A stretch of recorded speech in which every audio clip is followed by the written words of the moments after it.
There is something underneath Canada that most people have never thought about. Not the permafrost, not the bedrock, not the ancient seabeds that geologists can read like pages in a book. Something else, something built, something intentional. A world that was constructed beneath the surface of some of the most populated cities in the country, a world that stretches for dozens of kilometers in some places, that connects buildings and subway stations and shopping concourses and government facilities and parking garages and civil defense shelters into one continuous, unbroken, underground environment. And parts of it have been sealed, not abandoned, not forgotten, not left to decay in the slow way that buildings do when no one tends to them. Sealed, deliberately, with the kind of finality that suggests whoever sealed them did not want anyone asking questions about what was on the other side. Now, if you are someone who does not spend a lot of time thinking about underground infrastructure, that might not sound particularly strange to you. Cities seal off old tunnels all the time. Transit systems close portions of their networks for maintenance. Old civil defense infrastructure from the Cold War era gets decommissioned and locked away because it is simply no longer needed. That is a perfectly reasonable explanation. That is the kind of explanation that satisfies most people. But here is what starts to get interesting.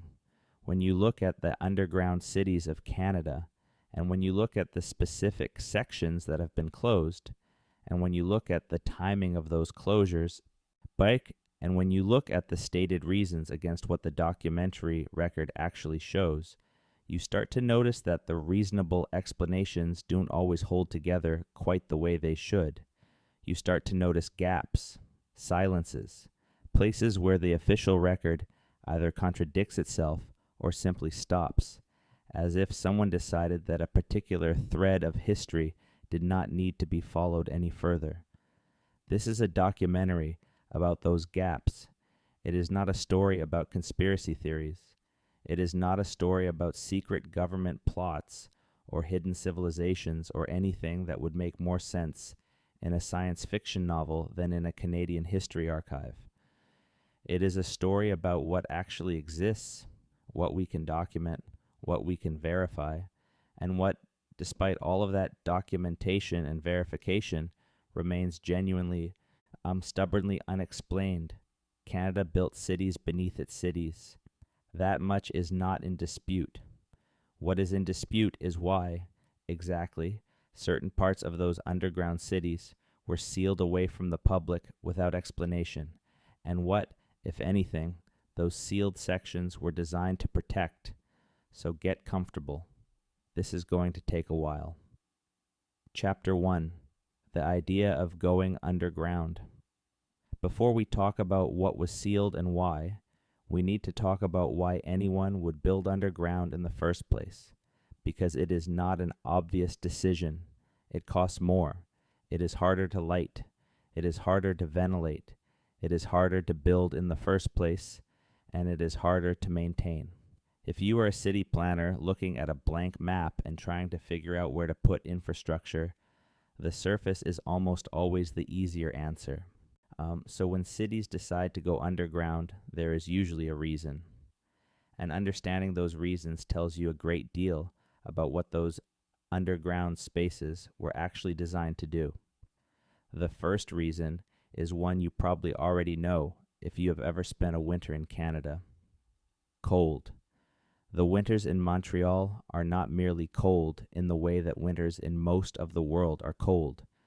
They are a sustained, months-long assault on the human body that has been killing people for as long as people have been living there.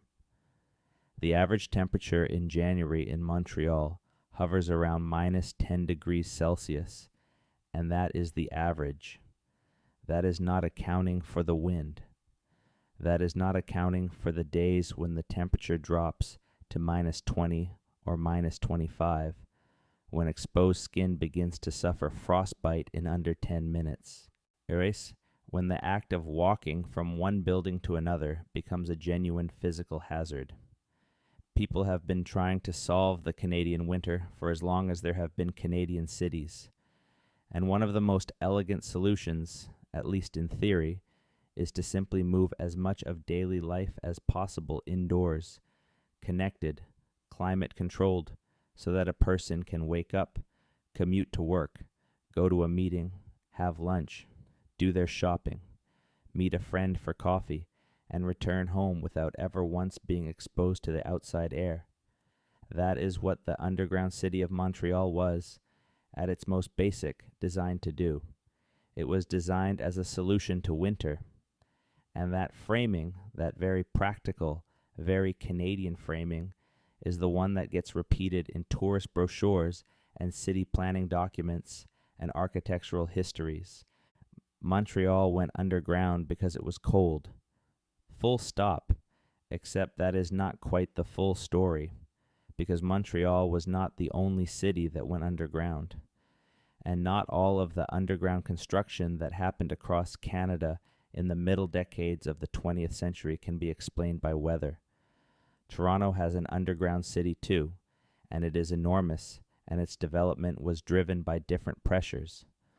Ottawa has underground connections between its most sensitive government buildings. Quebec City has tunnels beneath its historic citadel that date back centuries. Vancouver has underground infrastructure that most of its residents have never thought about. And then there is Diefenbunker. And then there is the broader network of civil defense infrastructure that was built across the country during the Cold War. Infrastructure that was designed not to solve the problem of winter, but to solve the problem of nuclear annihilation. And that is where things get complicated. Because when you look at the underground cities of Canada as a whole, what you see is not a single story about one city's solution to one climate problem. What you see is a layered history of underground construction that happened for multiple reasons.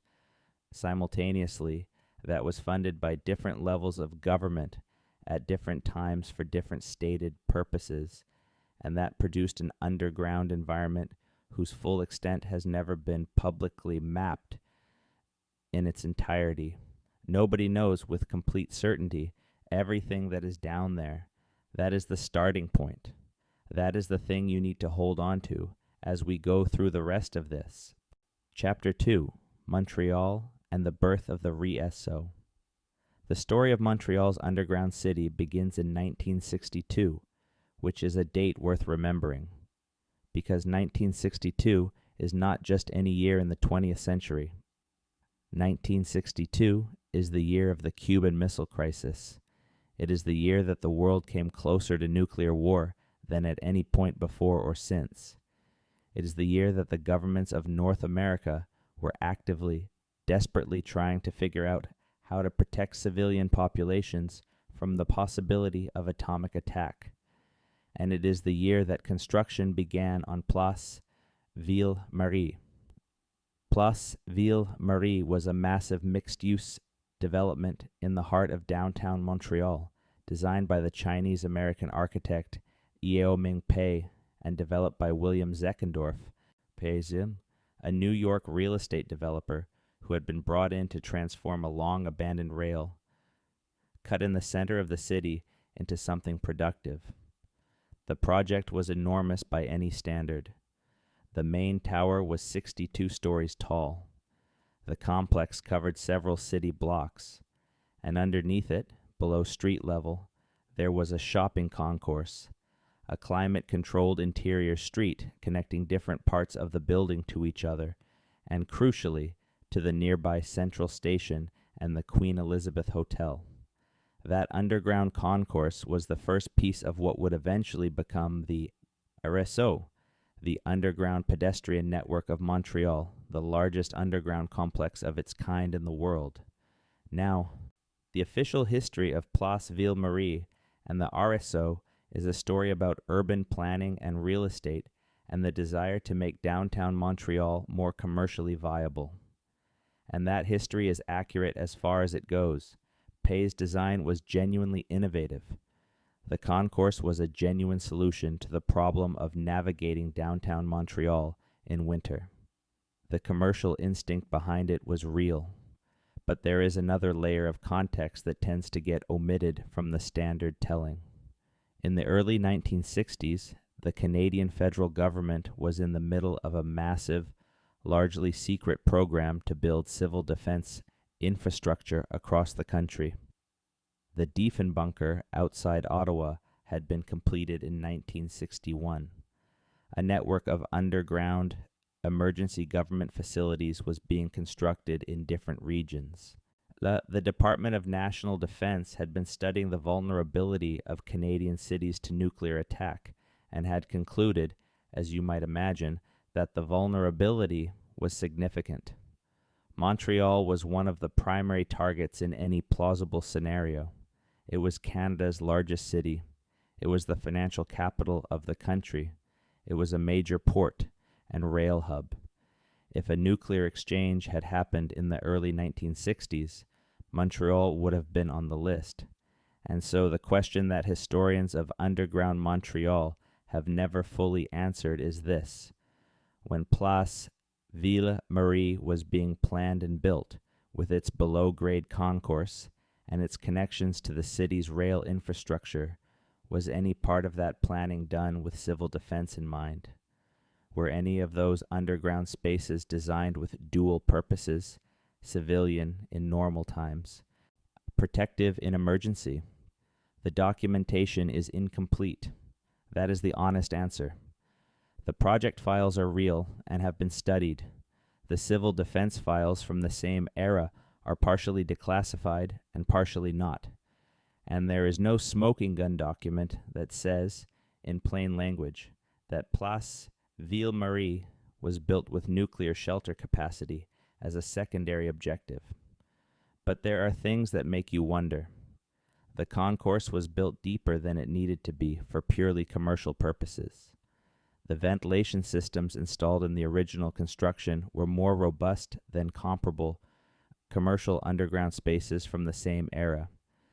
And certain sections of the original network that were built in the early and mid-1960s have since been sealed off from public access, sealed at a time when the official explanation, which was routine infrastructure maintenance, did not quite align with what the engineering records showed. We will come back to those sealed sections. For now, what matters is that Place Ville Marie became the seed of something much larger. Through the 1960s and 1970s and 1980s, the underground network in Montreal grew. New developments connected to the original concourse. The metro system, which opened in 1966, was integrated into the underground pedestrian network, which meant that a person could travel between metro stations and then walk through underground passages to reach their destination without ever going outside. Shopping centers were built with underground levels that connected to the network. Hotels, office towers, universities, a convention center. By the late 20th century, Montreal's underground city covered more than 33 kilometers of pedestrian pathways, connected more than 60 residential and commercial complexes, contained more than 2,000 shops and services, and sheltered an estimated 500,000 people per day during the winter months. 500,000 people per day. That is not a pedestrian walkway. That is a city. And woven into that city, in ways that the tourist maps do not fully show, are the sections that have been sealed. Chapter 3. What the maps do not show. If you visit Montreal and you pick up one of the official Réseau maps, which you can get at any tourist information office in the city, you will find a detailed and impressively comprehensive document. It shows you the network as it currently exists, at least the parts of it that are currently open to the public. It shows you the connections between metro stations and shopping concourses and office towers and hotels. It is a functional document. It will get you from one end of the downtown core to the other without you having to put on your coat. What it will not show you are the parts of the network that are not publicly accessible. This is where the story gets interesting in a very specific and very documentable way. There are sections of the Montreal Underground that appear in older maps of the network and do not appear in newer ones. There are connections between certain buildings that were constructed decades ago and that, according to the engineering records, still exist physically, but that have been closed off from pedestrian access. There are sublevels in certain parts of the network that are not marked on any publicly available map, and that, when urban explorers have managed to access them, have been found to be not derelict or collapsing or in any obvious state of disrepair, but clean, maintained, lit, ventilated, and locked. The locked part is the part that matters. When a section of infrastructure is genuinely abandoned, it does not get locked. Locking requires ongoing attention. Locking requires someone to replace the lock when it corrodes or fails. Locking requires a decision made at some point by someone with authority that this space needs to be kept inaccessible, and that this need is sufficiently ongoing that it is worth the continuing effort of maintaining security. You lock things that you intend to use. You lock things that contain things you want to protect. You lock things that serve a purpose, even if that purpose is not being exercised at this particular moment. Abandoned tunnels do not get locked. Maintained, secured, subsurface spaces get locked. The Montreal Underground has locked spaces in it. The justifications offered for those closures, when justifications are offered at all, which is not always the case, tend to fall into a few categories. Structural instability is one. This is plausible in some cases and implausible in others, and the engineering documents, where they have been released, do not always support the structural instability claim. Private property is another explanation, meaning that certain underground sections belong to private owners who have the right to restrict access. This is legally accurate, but does not explain why those sections were ever part of the public network in the first place, or why the transition from public to private status was not publicly documented. And sometimes the explanation offered is simply that those sections are undergoing renovation, a renovation that has apparently been ongoing for years, or in some cases decades, without any visible completion. Urban explorers in Montreal have documented several of these anomalies over the years. The documentation is real. The photographs are real. The accounts of maintained, locked, subsurface spaces that do not appear on any public map are corroborated by multiple independent sources. None of this has prompted an official explanation that fully accounts for what those spaces are, who maintains them, and what they are maintained for. That is not a conspiracy theory. That is just a factual gap. Chapter 4. The Expo 67 Tunnels. In 1967, Montreal hosted Expo 67, the World's Fair. It was one of the most ambitious and most celebrated World's Fair events in the history of that institution. More than 50 million people visited the site on a group of islands in the St. Lawrence River over the course of 6 months. The pavilions were extraordinary. The infrastructure was extraordinary. And some of what was built to support Expo 67 was built underground. The most significant piece of underground Expo infrastructure was a dedicated metro extension that was built specifically to service the fairgrounds, along with a network of service tunnels and utility passages beneath the islands that allowed the logistics of running a site visited by hundreds of thousands of people per day to function without visible disruption. Supply chains, waste management, staff movement, electrical infrastructure, telecommunications, all of it ran through underground passages that were specifically designed to be invisible to visitors. After Expo 67 ended, the Fairground Islands were redeveloped as a public park, which still exists today. The above-ground pavilions were mostly demolished, though a few were repurposed. The metro extension that served the site was integrated into the permanent network, and the service tunnels beneath the islands were officially decommissioned. Here is what is interesting about that decommissioning. The service tunnels beneath the Expo 67 site were constructed to a specification that significantly exceeded what would have been required for a temporary fairground event. The depth of the tunnels, the gauge of the concrete reinforcement, the thickness of the walls, the ventilation capacity, none of it makes sense if you're just trying to move catering supplies around a 6-month exposition. The specifications match far more closely the civil defense construction standards that the Canadian government was using for its network of emergency bunkers during the same period. This has been documented. The engineering specifications are in the public record, at least partially. The mismatch between the stated purpose of the tunnels and the construction standards they were built to has been noted by at least 2 independent engineering historians who have looked at the Expo 67 infrastructure record. And the tunnels, after being officially decommissioned, were not removed. They are still there, beneath the park that now occupies the former Fairground Islands. Still structurally sound, according to the assessments that have been done, still ventilated, though the nature of that ventilation maintenance and who performs it is not a matter of public record. Why would you maintain ventilation in a tunnel that has been officially decommissioned? There is no good civilian infrastructure answer to that question. Chapter 5. Toronto and the path system.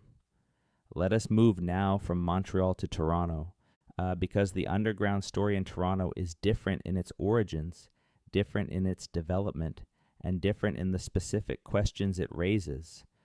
But it connects, in ways that are worth understanding, to the same broader pattern.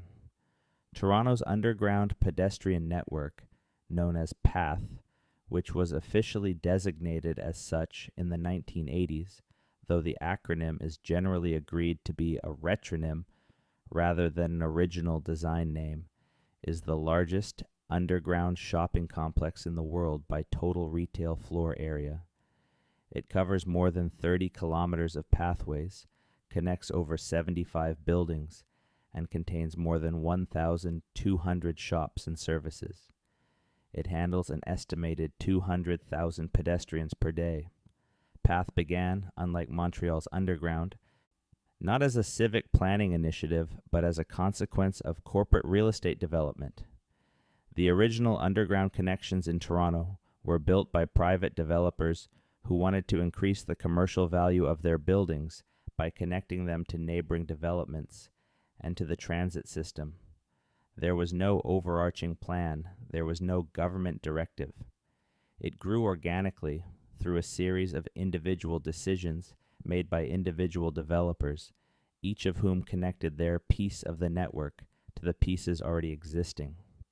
This organic growth has an important implication, because when something grows organically, without a central plan, without central oversight, it tends to produce spaces that are not fully tracked, not fully mapped, not fully understood, even by the institutions nominally responsible for it.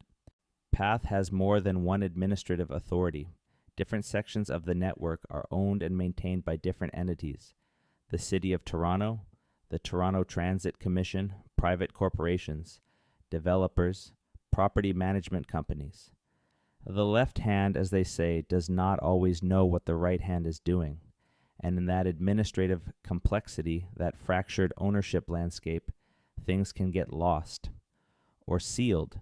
There are documented instances, documented by transit historians and urban geographers who have studied PATH, of underground connections in Toronto that were built by developers in the 1960s and 1970s and that subsequently disappeared from official records, not because the physical infrastructure was removed. The physical infrastructure was not removed, but because the administrative records of those connections were lost or transferred to private owners who did not maintain public documentation or simply not updated when the connections were sealed. So you have a situation where physical infrastructure exists, is maintained, is locked, and is not mapped. The most significant of these documented anomalies involves the area beneath King Street and Bay Street, which is the financial district at the heart of Toronto's downtown. This area is extremely densely developed underground. The towers above it are some of the most important financial institutions in the country, and the underground beneath them is considerably more extensive than the public path map shows. Urban explorers have documented this. Journalists have attempted to document this.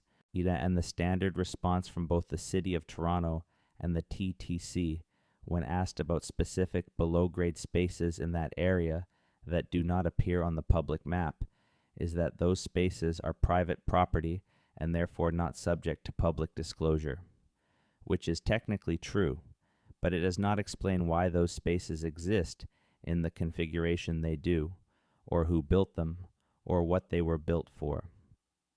Chapter 6: The Cold War and What It Built. To understand the full context of Canada's underground infrastructure, you need to understand what the Cold War did to Canadian government thinking in the late 1940s and 1950s. The atomic bombings of Hiroshima and Nagasaki in 1945 changed the nature of war.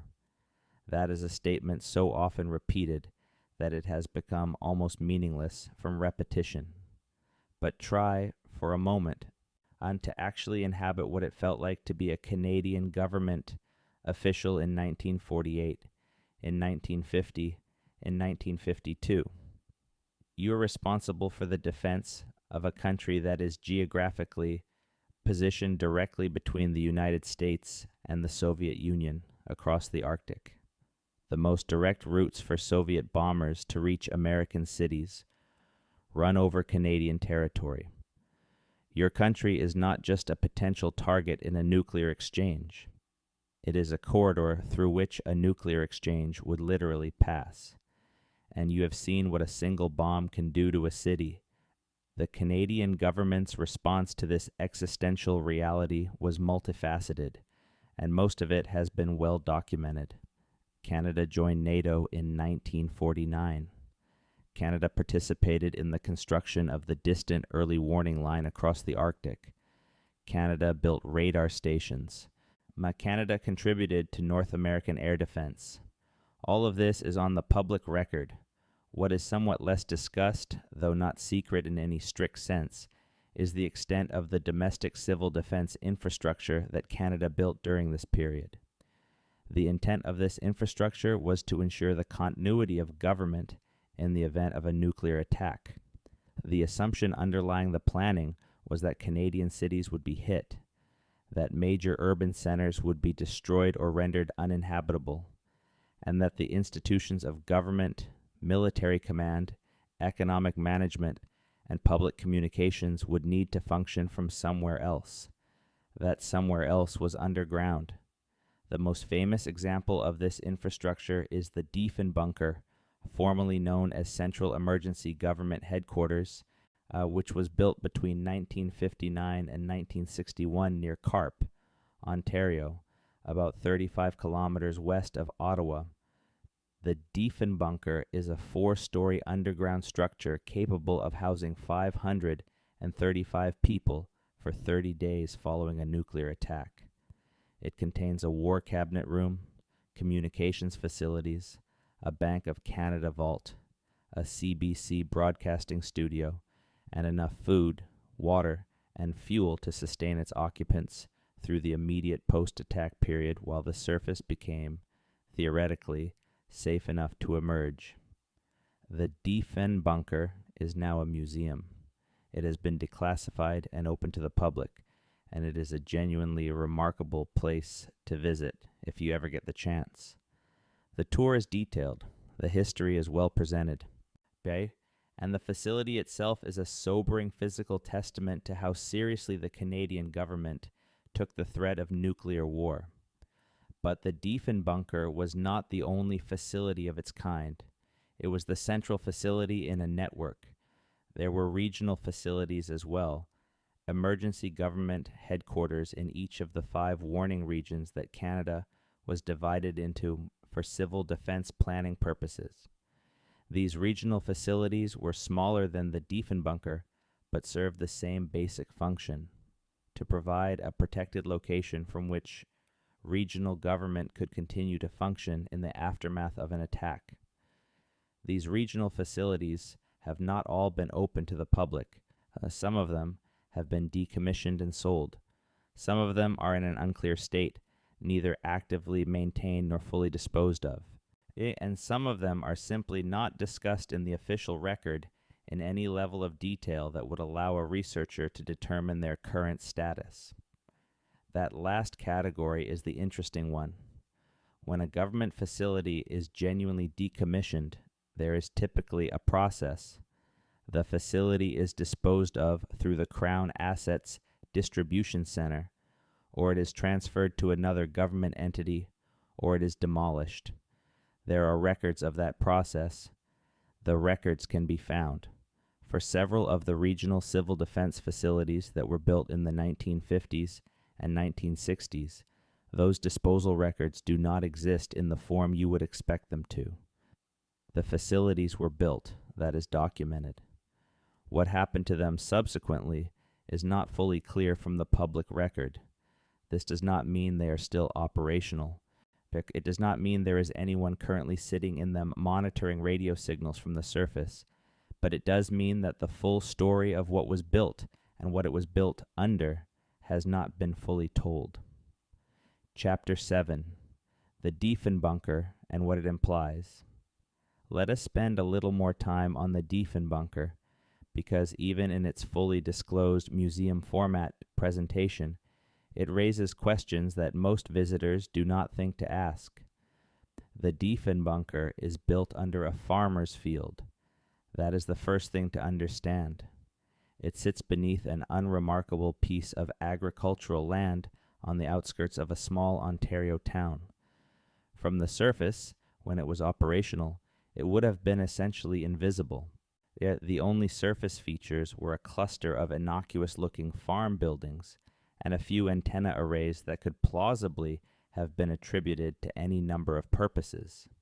This was deliberate. The entire point of the facility's design was that it should not be identifiable as a government installation from the surface or from the air. The thinking was that if a potential attacker knew where the facility was, they could target it specifically. The facility's survival depended on not being found. Now, the Diefenbunker is 35 kilometers from Ottawa. That is the disclosed facility, the facility we know about, the facility that is now a museum and whose blueprints can be examined and whose history has been written about in books. But consider the logic of the defense planning that produced the Diefenbunker. And if you're going to have your central emergency government facility 35 kilometers from the capital, you're going to need a way to get your key personnel from the capital to the facility quickly in the event of an attack. You're going to need communication links between the capital and the facility that are not dependent on surface infrastructure, which would be destroyed or disrupted in an attack.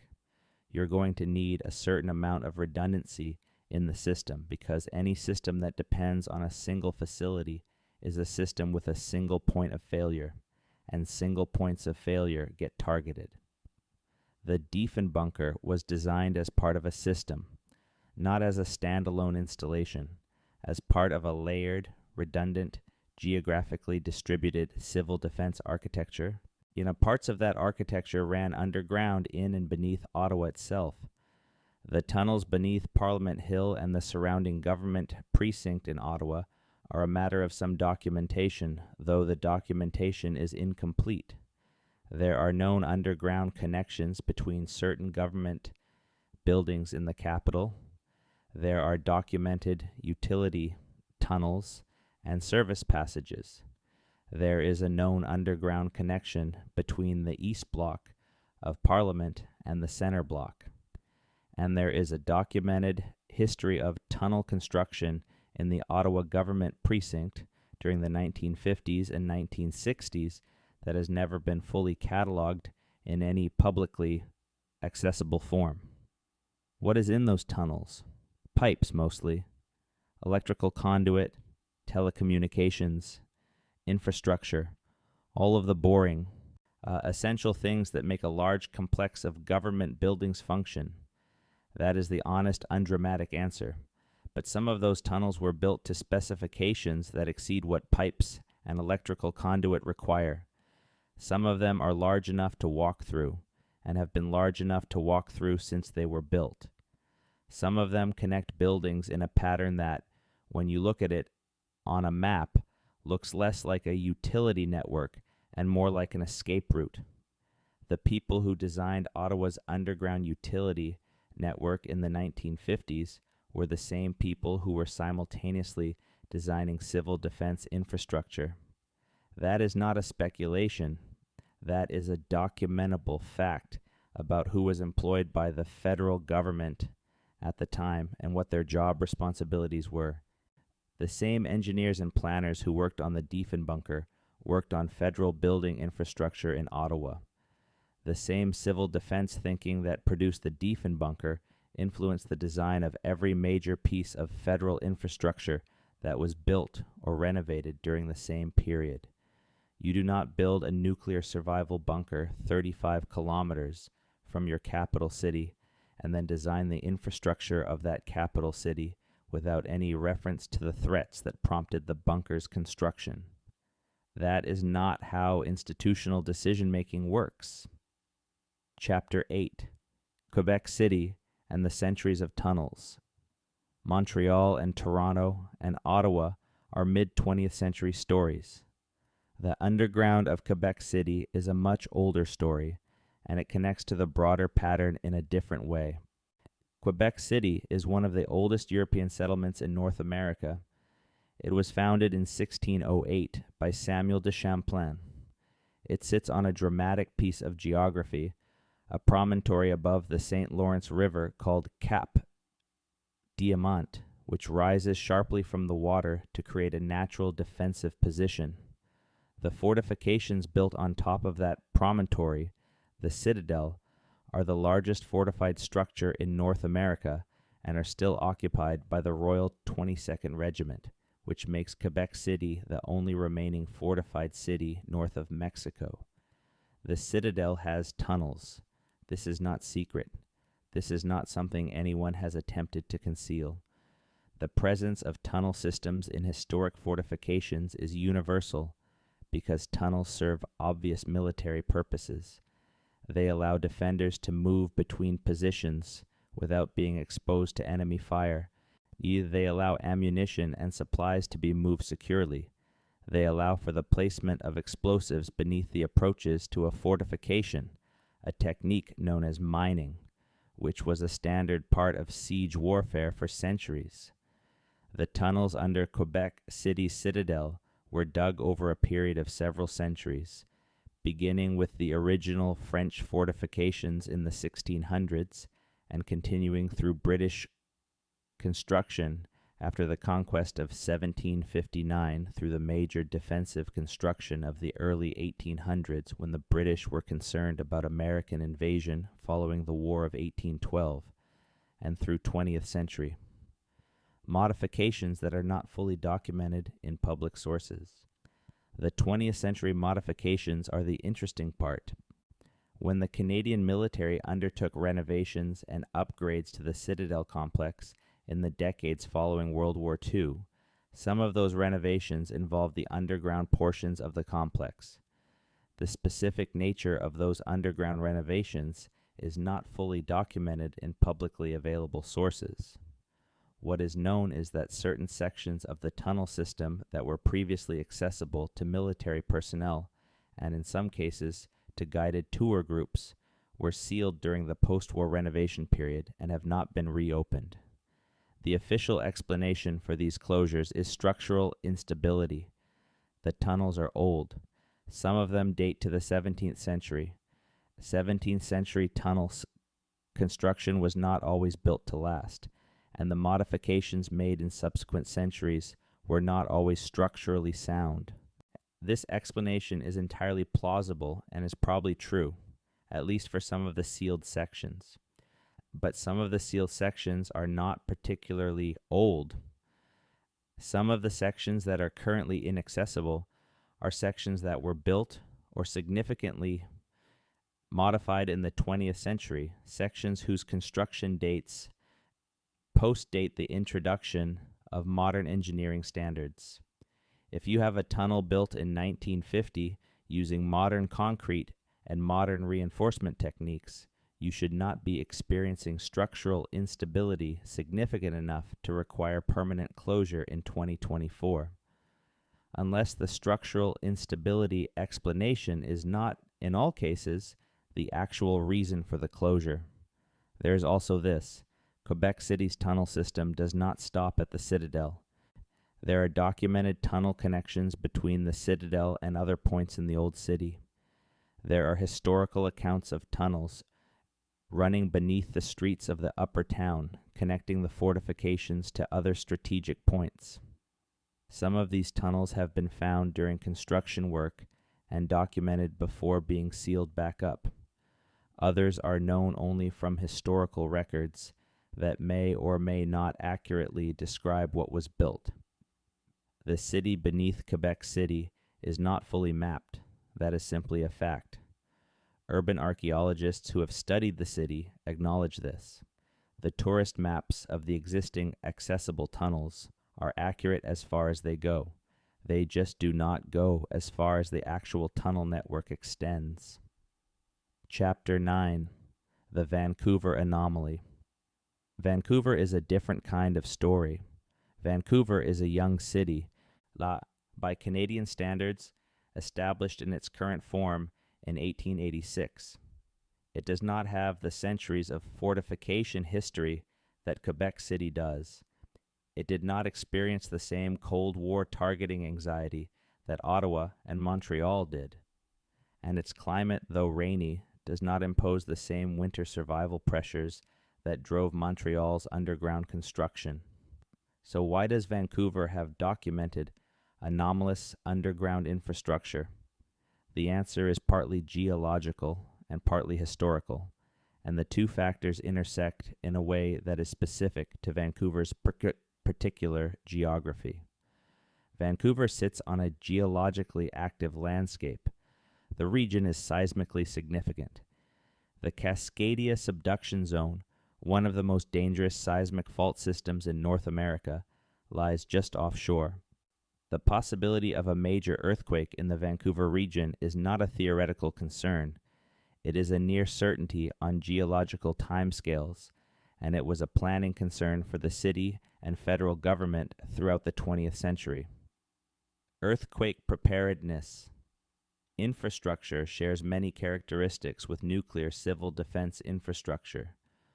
Both require the ability to maintain essential services and government functions in the aftermath of a catastrophic surface-level event. Both require communications infrastructure that is not dependent on above-ground systems that might be damaged.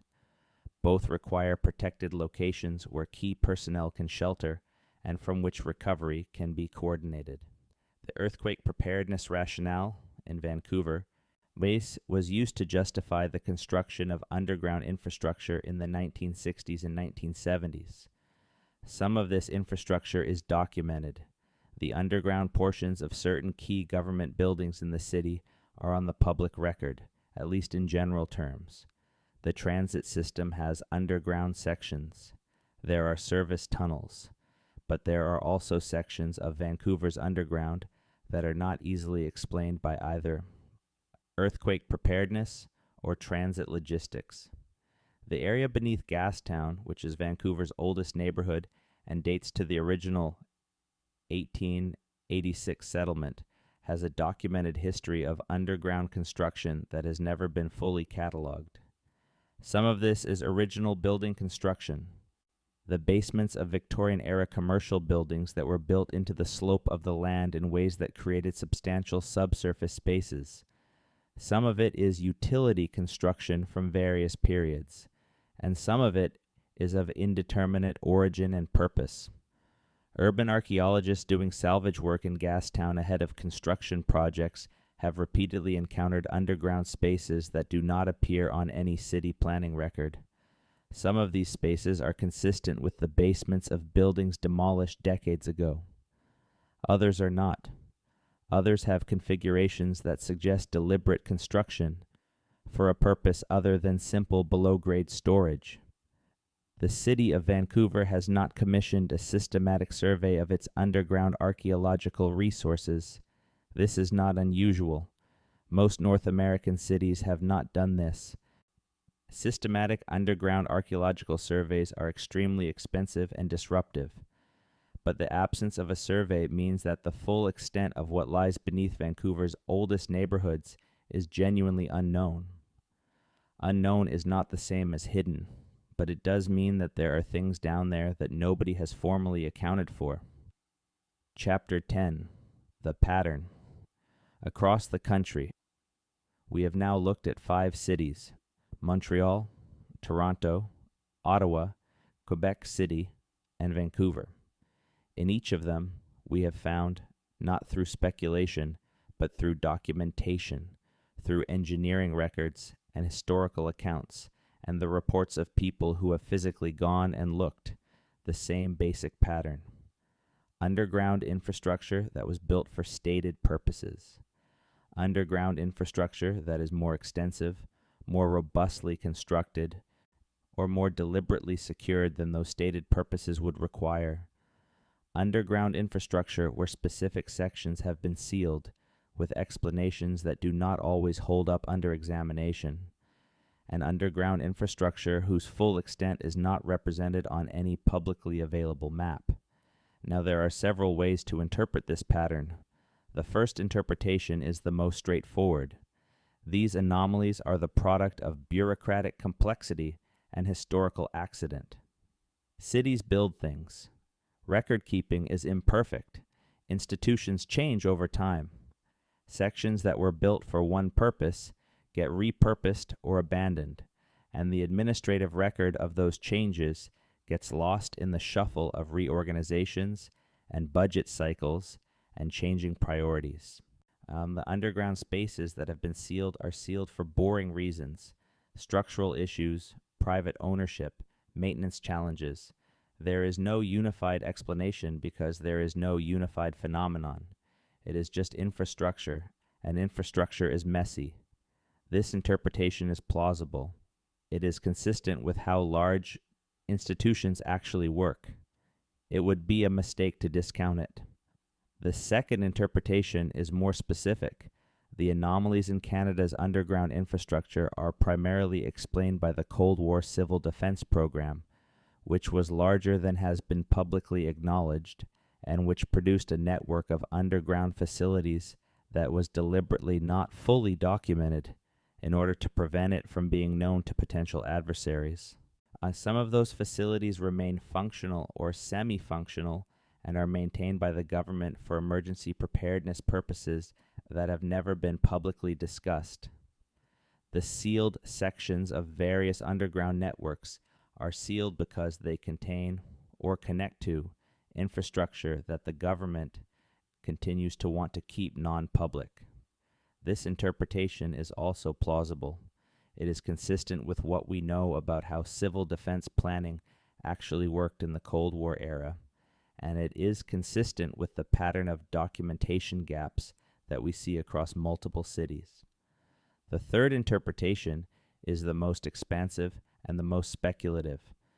The underground infrastructure of Canada represents a level of governmental investment in subsurface environments that reflects a longer-term strategic intent, not just civil defense preparedness, but something more sustained and more deliberate, a planned capacity to move significant governmental and perhaps civilian operations underground in circumstances more varied than nuclear attack. This third interpretation is harder to support with documentation, because the documentation that would confirm it is precisely the documentation that would not be publicly available, but it is not inconsistent with the facts as they are known. Each of these interpretations has something to recommend it. None of them is definitively supported or definitively ruled out by the available evidence. The honest position is that all three are possibilities, that the first is the most easily defensible, that the second has significant supporting evidence, and that the third remains in the realm of informed speculation. Chapter 11. The sealed sections in detail.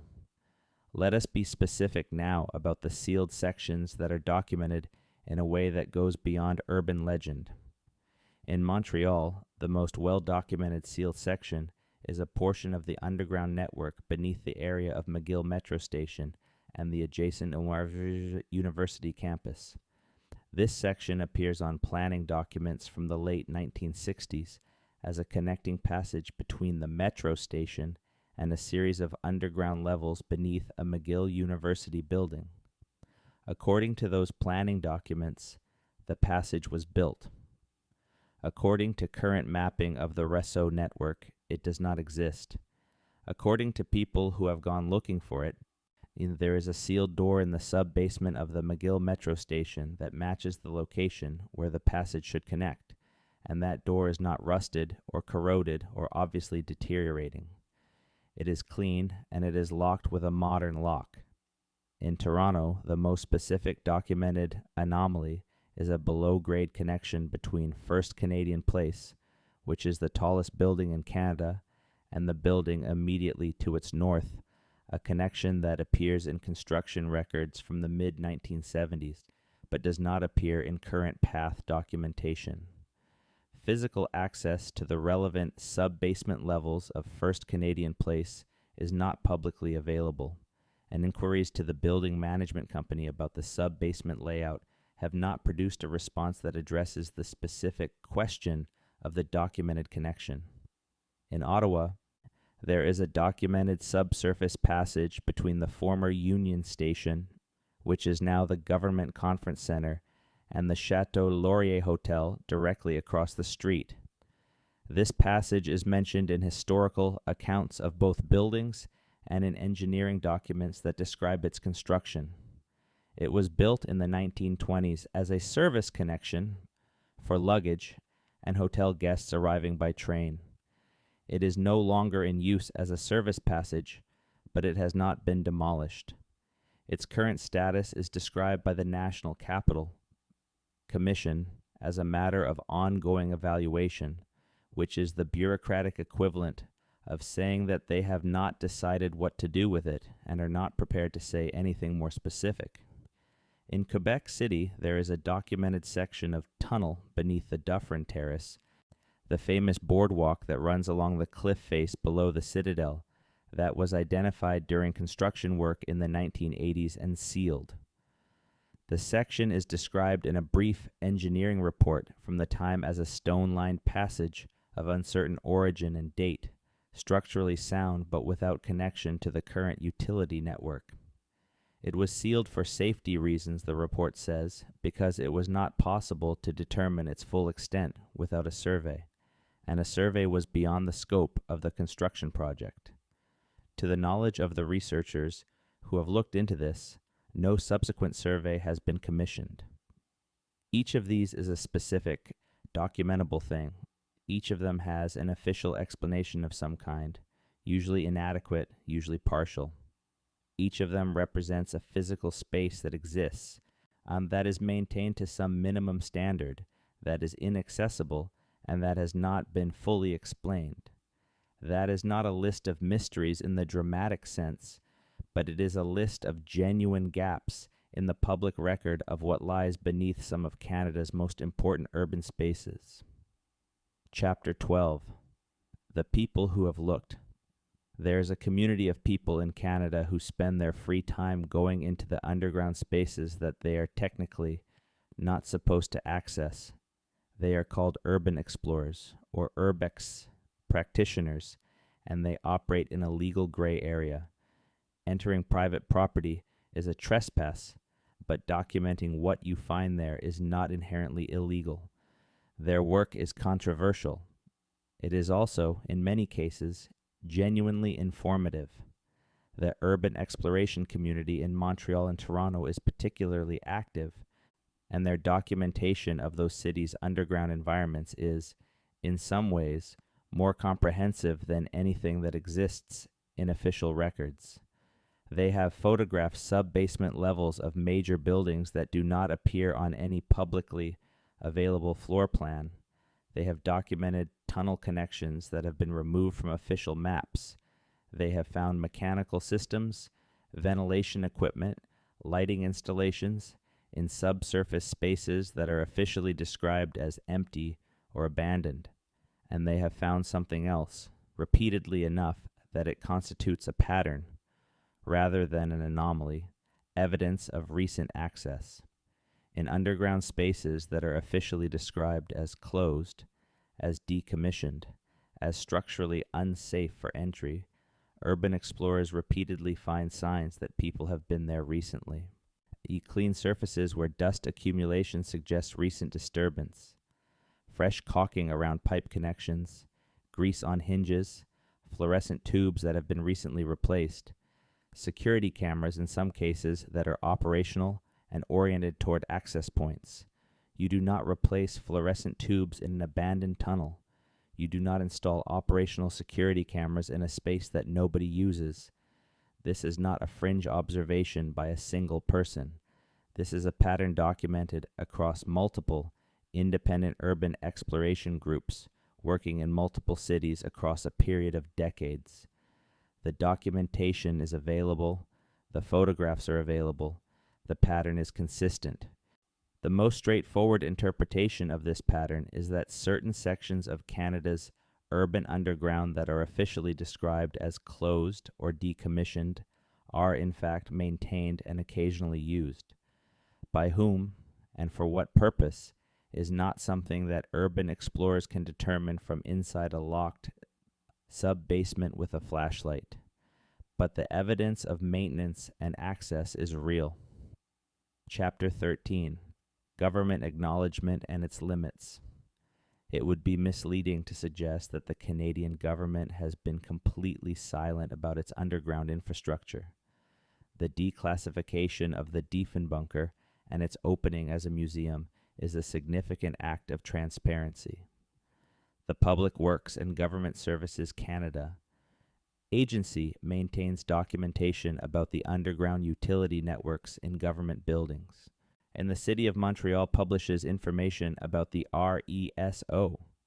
These are real acts of public disclosure, but the disclosures are partial, and the partiality is in some cases systematic rather than accidental. Access to information. Requests filed with various federal government agencies about specific underground infrastructure have, in a number of documented cases, produced responses that acknowledge the existence of records but decline to release them on the basis of exemptions related to national security or to the security of government facilities. These exemptions are legal. They are provided for under the Access to Information Act, and their application is subject to review, though the review process is itself limited in various ways. The pattern of exemption claims, when you look at it across a range of access to information requests about underground infrastructure filed by different requesters over different periods, is interesting. The exemptions are not applied uniformly across all underground infrastructure questions. Questions about the history of utility tunnels beneath federal buildings tend to produce full disclosure. Questions about the current operational status of specific subsurface facilities tend to produce partial disclosure or exemptions. Questions that touch on the physical security of specific access points tend to produce full exemptions. This is exactly the pattern you would expect if there were underground facilities with current operational relevance that the government was genuinely trying to protect from disclosure for security reasons. The exemptions are applied precisely where you would expect them to be applied if something that mattered was located in the spaces being asked about. That is not proof. It is a pattern, but it is a specific and consistent pattern that is hard to explain by bureaucratic accident. Chapter 14: The Underground and Emergency Preparedness. Today, the Cold War ended, the Soviet Union dissolved, the nuclear threat that drove the construction of the Diefenbunker and its network of regional bunkers diminished, at least in the minds of most Western governments, through the 1990s. And the civil defense infrastructure built during the height of the Cold War was, officially, gradually decommissioned. Officially. Here is what is also true. Emergency preparedness as a governmental function did not end with the Cold War. It continued, began in some respects intensified, for different reasons. The September 11th attacks in 2001 produced a significant worldwide reassessment of what governments needed to be able to do in the immediate aftermath of a catastrophic attack on a major city. Climate change has produced a growing awareness that extreme weather events capable of disrupting surface-level infrastructure are becoming more frequent. Pandemic planning, which became suddenly very relevant in 2020, has always included a continuity of government component that requires protected locations from which essential functions can continue.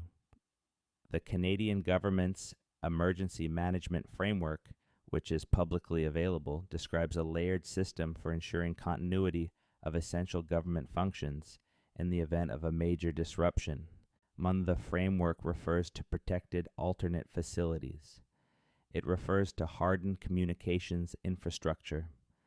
It refers to the ability to continue operations in circumstances where normal facilities are not available.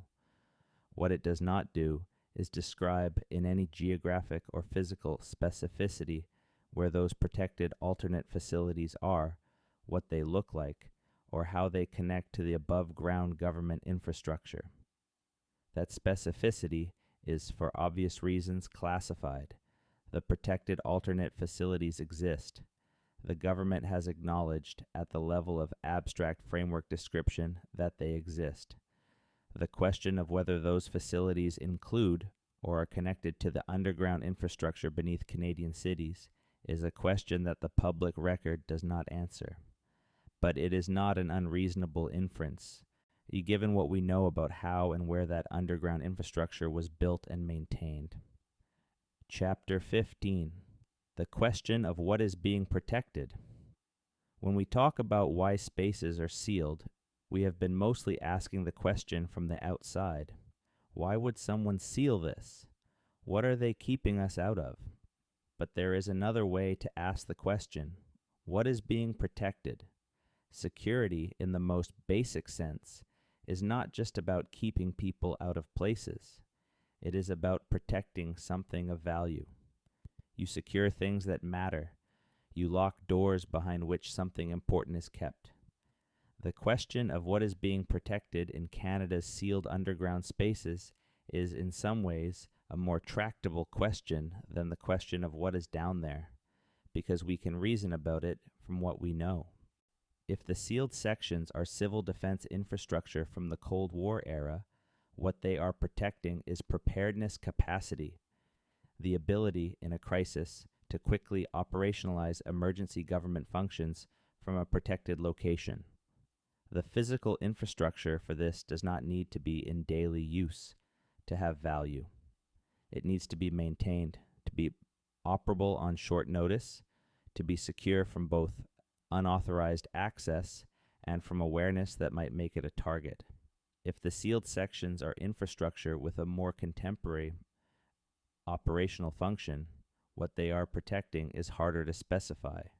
Communications, infrastructure beneath government precincts, secure movement corridors between sensitive facilities, perhaps things that are genuinely mundane but operationally sensitive in ways that do not require dramatic explanation. And if some of the sealed sections are simply the product of bureaucratic complexity, forgotten or mismanaged rather than deliberately secured, then what is being protected is, in a sense, nothing. Just the inertia of institutional process, the tendency of organizations to lock things and not revisit the question of whether they need to remain locked. All three of these are simultaneously true in different places. The underground of Canada is not a single thing with a single story. It is a layered accretion of decisions made by different people at different times for different reasons. Some of those reasons were mundane, some were weighty, some involved considerations of national security and survival that the people making them took with complete seriousness. The totality of those decisions, laid on top of each other, unfiltered through decades of imperfect record keeping and changing institutional priorities, is what we are trying to understand when we ask about the underground cities of Canada and why parts of them are sealed. Chapter 16. The Underground City as Metaphor. There is something worth pausing on here, something that has less to do with specific tunnels and specific sealed doors, and more to do with what it means, culturally and historically, to build beneath the surface. Every civilization that has ever done significant underground building has imbued those underground spaces with particular meaning. In ancient Rome, the catacombs were places of burial and of early Christian worship, spaces removed from the surface world where secret practices could continue without interference. In medieval European cities, the cellars and undercrofts beneath buildings were places where goods and secrets could be kept away from prying eyes. In the world wars, the underground was where armies sheltered their command structures from aerial bombardment, where civilians went when the bombs fell, where the things most precious to the survival of civilization, food, fuel, records, leadership, were protected from destruction. Going underground is an act with meaning. It means this matters enough to protect. It means the surface world is not secure. It means there are things that need to be hidden. From whatever dangers move through the open air, Canada's underground cities were built in this tradition. They were built by people who understood, at some level, that the surface world was not guaranteed to be safe, that the comfortable assumption of normality that most civilians live by most of the time was not an assumption that people in positions of responsibility could afford to make, that having a below-ground option, having a place to go when the worst happened, was not paranoia, but prudence. And those people were right in a way, not necessarily about nuclear war, which did not happen, but about the general principle that the surface world is not guaranteed, that disruptions happen, that having redundant, protected infrastructure is not a luxury, but a necessity for any complex society. The sealed sections of Canada's underground are, on some level, a monument to that understanding. They are the physical expression of people who took seriously the possibility that the world above them might, one day, stop working, and who decided to build something underground just in case. Chapter 17. What Modern Technology Shows Us. Modern technology has added a new dimension to the question of what lies beneath Canadian cities, and it is worth discussing because the results are interesting. Ground-penetrating radar, which uses electromagnetic pulses to map subsurface features, has been used in various construction and archaeological contexts in Canadian cities. The technology is capable of detecting void spaces, tunnels, and structural anomalies beneath the ground surface to depths of several meters, and in favorable conditions, to much greater depths. The results of GPR surveys conducted in the context of construction planning in the downtown cores of Montreal and Toronto. Results that have been shared with researchers in partial form through freedom of information processes show subsurface features in areas where the official record does not indicate any underground infrastructure. Some of these features are consistent with old utility tunnels or building foundations. Others are not easily explained by reference to known infrastructure. They are, in the technical language of GPR analysis, anomalies. Anomaly is a neutral word. It means something unexpected is there. It does not specify what it is. The anomalies detected by GPR surveys in Canadian city centers could be the basements of long demolished buildings, pockets of soft or disturbed soil, utility infrastructure whose records were lost, or something else entirely. Without physical investigation, so GPR alone cannot determine what a subsurface feature actually is. The point is not that the GPR results prove something dramatic. The point is that they confirm what the historical and documentary record already suggests, that there are things beneath these cities that are not on the maps, and that some of those things are not easily explained by reference to the map's contents. Satellite imaging, in its various forms, has also added something to this picture. Thermal imaging from satellite platforms can, in certain conditions, detect subsurface venting, the dissipation of heat from underground spaces through the surface above them. Urban areas are noisy environments for this kind of analysis because there is a great deal of surface level heat generation from buildings, vehicles, and human activity. But researchers who have applied thermal analysis to urban heat maps of Canadian city centers have noted patterns of surface warming in areas where no surface level heat source is documented, patterns consistent with the venting of a heated underground space. Again, this is not definitive.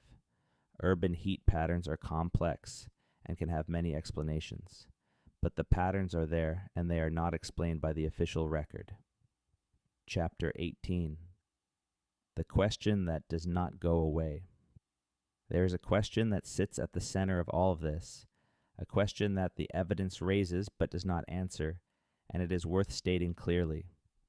Is the sealed underground infrastructure of Canada's cities simply the accumulated residue of Cold War planning and bureaucratic imperfection? Or does it represent something more intentional, something that is maintained and kept non-public because it serves a current purpose that the government has chosen not to disclose? This question cannot be definitively answered with the information that is publicly available. The evidence that we have discussed, the sealed doors, the maintained mechanical systems, the GPR anomalies, the pattern of access to information exemptions, the construction specifications that exceed civilian purposes, is consistent with both interpretations. It is possible to look at all of this and conclude that it is the product of Cold War era overbuilding and subsequent bureaucratic inertia. It is also possible to look at all of this and conclude that some of what was built in the 1950s and 1960s continues to serve a purpose that the government considers sensitive. What cannot reasonably be concluded is that the question does not exist. The gaps in the record are real. The sealed spaces are real. The maintenance that occurs in those sealed spaces is documented. The pattern is there, waiting for an explanation that the official record has not provided. Canadians live in a country that, in the normal run of things, is among the most transparent and accountable democratic governments in the world. Canada's record on freedom of information, on parliamentary oversight, on judicial independence is genuinely strong. The existence of classified infrastructure and classified programs is not in itself evidence of something sinister. Every democratic country has things it does not put on the public record, usually for reasons that are genuinely related to security rather than to any intent to deceive the public. But transparency and accountability require that when citizens ask reasonable questions about what their government has built beneath their cities, those questions receive answers that make sense. The answers currently available about Canada's underground infrastructure do not always make sense. They are inconsistent, partial, and in some cases contradicted by physical evidence. That gap between question and answer, between the evidence and the explanation, is what this documentary has been exploring. Not a conspiracy, not a secret civilization, just a consistent, documentable pattern of things that do not fully add up, located beneath some of the most important cities in Canada, maintained in ways that suggest they still matter to someone, and sealed in ways that suggest whoever is maintaining them would prefer that the rest of us did not know exactly what is down there. Chapter 19. The Living Underground. Here's the thing about underground cities that the sealed section narrative sometimes obscures. Most of the underground in Canada's cities is not sealed. Most of it is very much open, very much used, very much alive. On any given weekday morning in Montreal, you can descend from the street into the Riesso and walk for the better part of an hour without coming back to the surface, through shopping concourses and hotel lobbies and office tower atriums and university corridors surrounded by tens of thousands of other people doing the same thing. Buying coffee and catching the metro and going about the entirely unremarkable business of an ordinary day. The underground city of Montreal is one of the most heavily used pedestrian environments in the world. It is not mysterious. It is a commute. In Toronto, Path fills at rush hour with people moving between office towers and transit stations. The same underground choreography repeated twice daily by 200,000 commuters who have learned the system's geography the way you learn any familiar route, by the feel of it. Path is not mysterious either. It is a very useful way to get from your office to the train station without getting wet. The underground, in its everyday form, is one of the great civic achievements of Canadian city planning. The decision to build those spaces, to connect them, and to maintain them as publicly accessible environments where the misery of a Canadian winter becomes irrelevant, was a genuine good. The people who walk through them every day benefit from them in a direct and immediate way. And within those useful, ordinary, heavily used public spaces, woven into them in ways that most users never notice, are the parts that are not open. The locked doors in the sub-basements, the connections on old maps that do not appear on new maps, the maintained but inaccessible passages between important buildings. The everyday underground and the sealed underground coexist. They are not separate things. They are the same infrastructure, with some portions publicly accessible and other portions not. And the line between the two, between what you can walk through and what you cannot, is drawn by decisions that have never been publicly explained in full. That line is interesting. It is the most interesting thing about Canada's underground cities, more interesting than any specific sealed door or any specific anomalous construction specification. It is the line that tells you that someone, somewhere, with authority over these spaces, has decided that some of what lies beneath Canada's cities belongs to the public and some of it does not.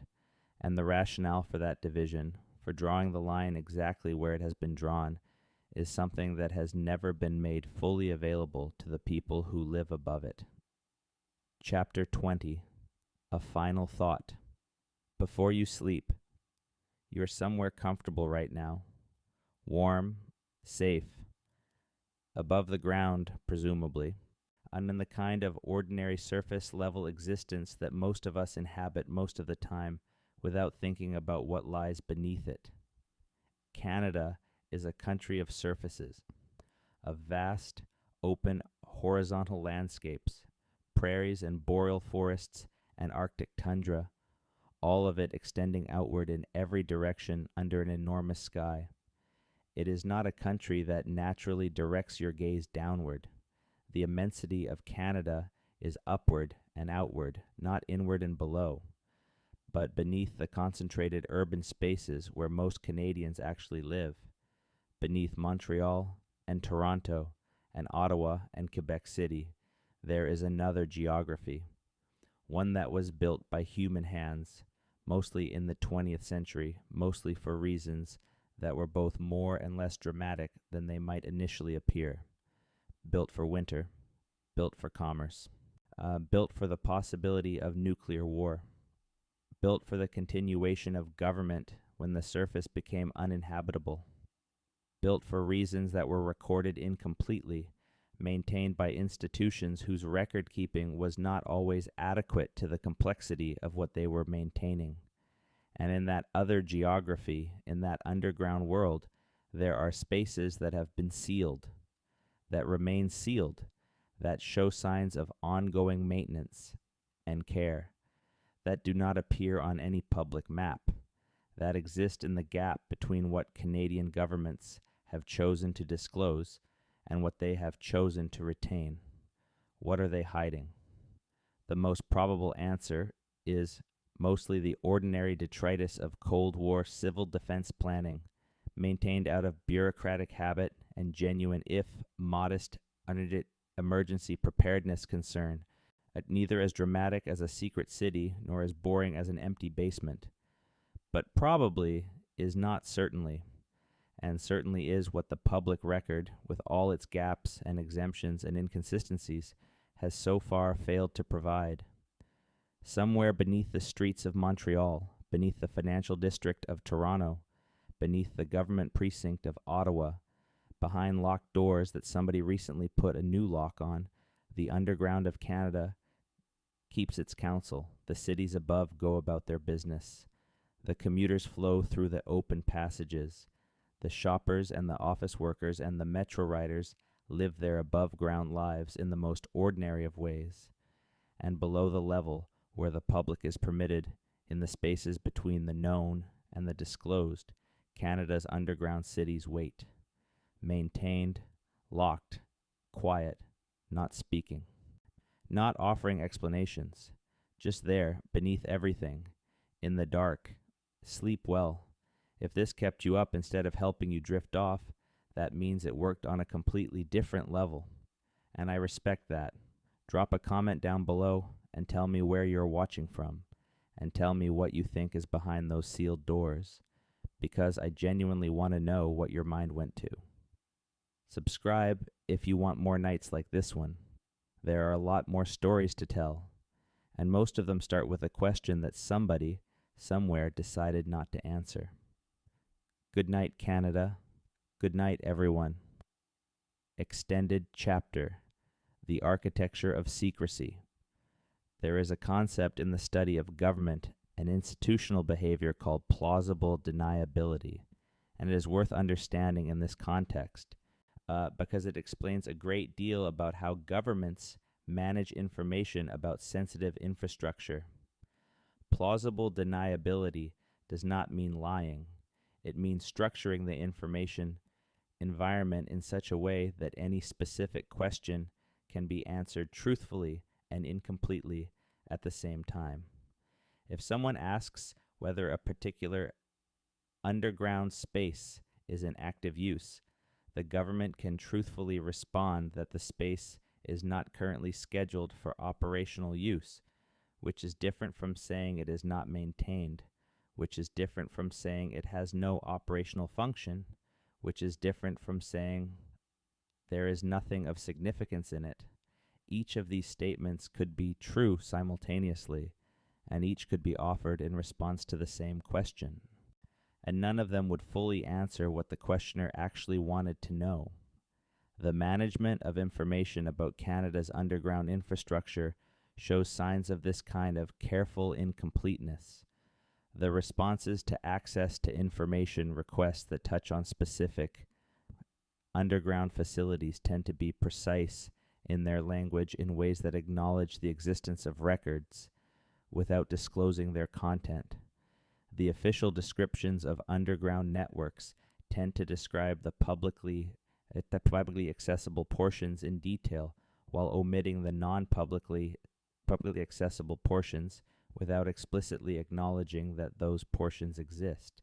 When the engineering documentation that is made available through university archives and public records tends to be complete for the above-ground portions of major construction projects and partial or incomplete for the below-grade portions. None of this is technically dishonest. All of it, collectively, amounts to a systematic incompleteness that prevents any single researcher from assembling a full picture from public sources alone.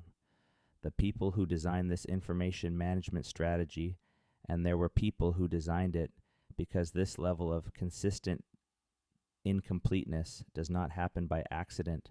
We're working in a tradition that goes back to the earliest days of the Cold War.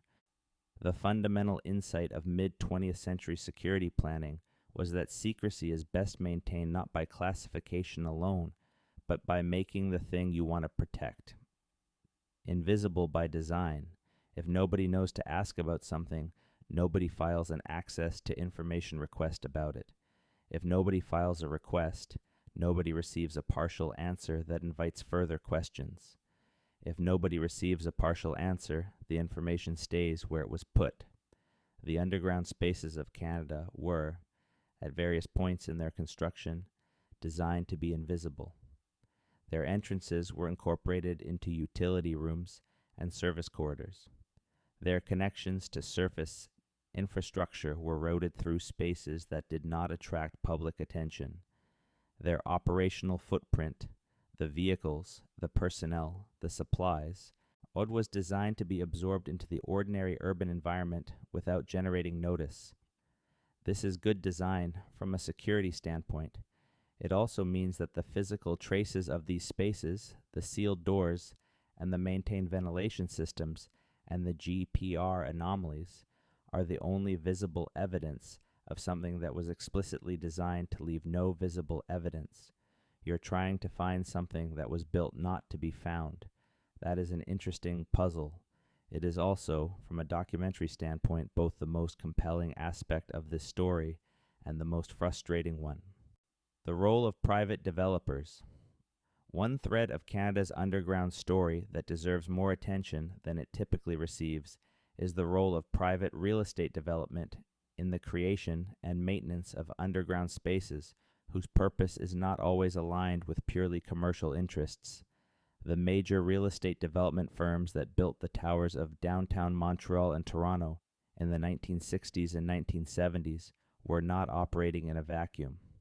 They were operating in close relationship with governments at multiple levels: federal, provincial, and municipal. They were receiving public funding in various forms: infrastructure investment, tax incentives, favorable zoning decisions, and in at least some documented cases, they were accommodating requests from government agencies about specific aspects of the design and construction of their below-grade spaces. The documentation of these accommodations is partial and largely consists of the absence of things you would expect to find rather than the presence of things you would not. What I mean by this is that the construction documents for certain major downtown towers in Montreal and Toronto contain gaps in the below-grade sections, sections where the level of documentation detail drops significantly compared to the above-grade portions. These gaps are most noticeable precisely at the levels and locations where government requested modifications would plausibly have been incorporated, or whether those gaps represent government requested modifications that were not to be included in the filed construction documents, or whether they represent ordinary administrative incompleteness in the filing process, is not something that can be determined from the documents themselves. But the pattern of where the gaps occur is specific enough to be worth noting. The relationship between private real estate development and government civil defense planning in mid-20th century Canada was not incidental. The government needed deep, structurally sound, urban underground spaces. Private developers were building deep, structurally sound, urban underground spaces. The geometry of that situation created natural opportunities for collaboration that did not need to be formally documented and were not always formally documented. The buildings that sit above some of the most anomalous sections of Canada's underground infrastructure are, without exception, buildings associated with major financial institutions, major communications companies, or major government adjacent operations. This is not a surprise. Those are the entities that build the largest and deepest downtown buildings. but it is also not inconsistent with a picture in which the underground portions of those buildings serve purposes that go beyond the parking and mechanical infrastructure that typically occupies a commercial tower's sub-basement levels.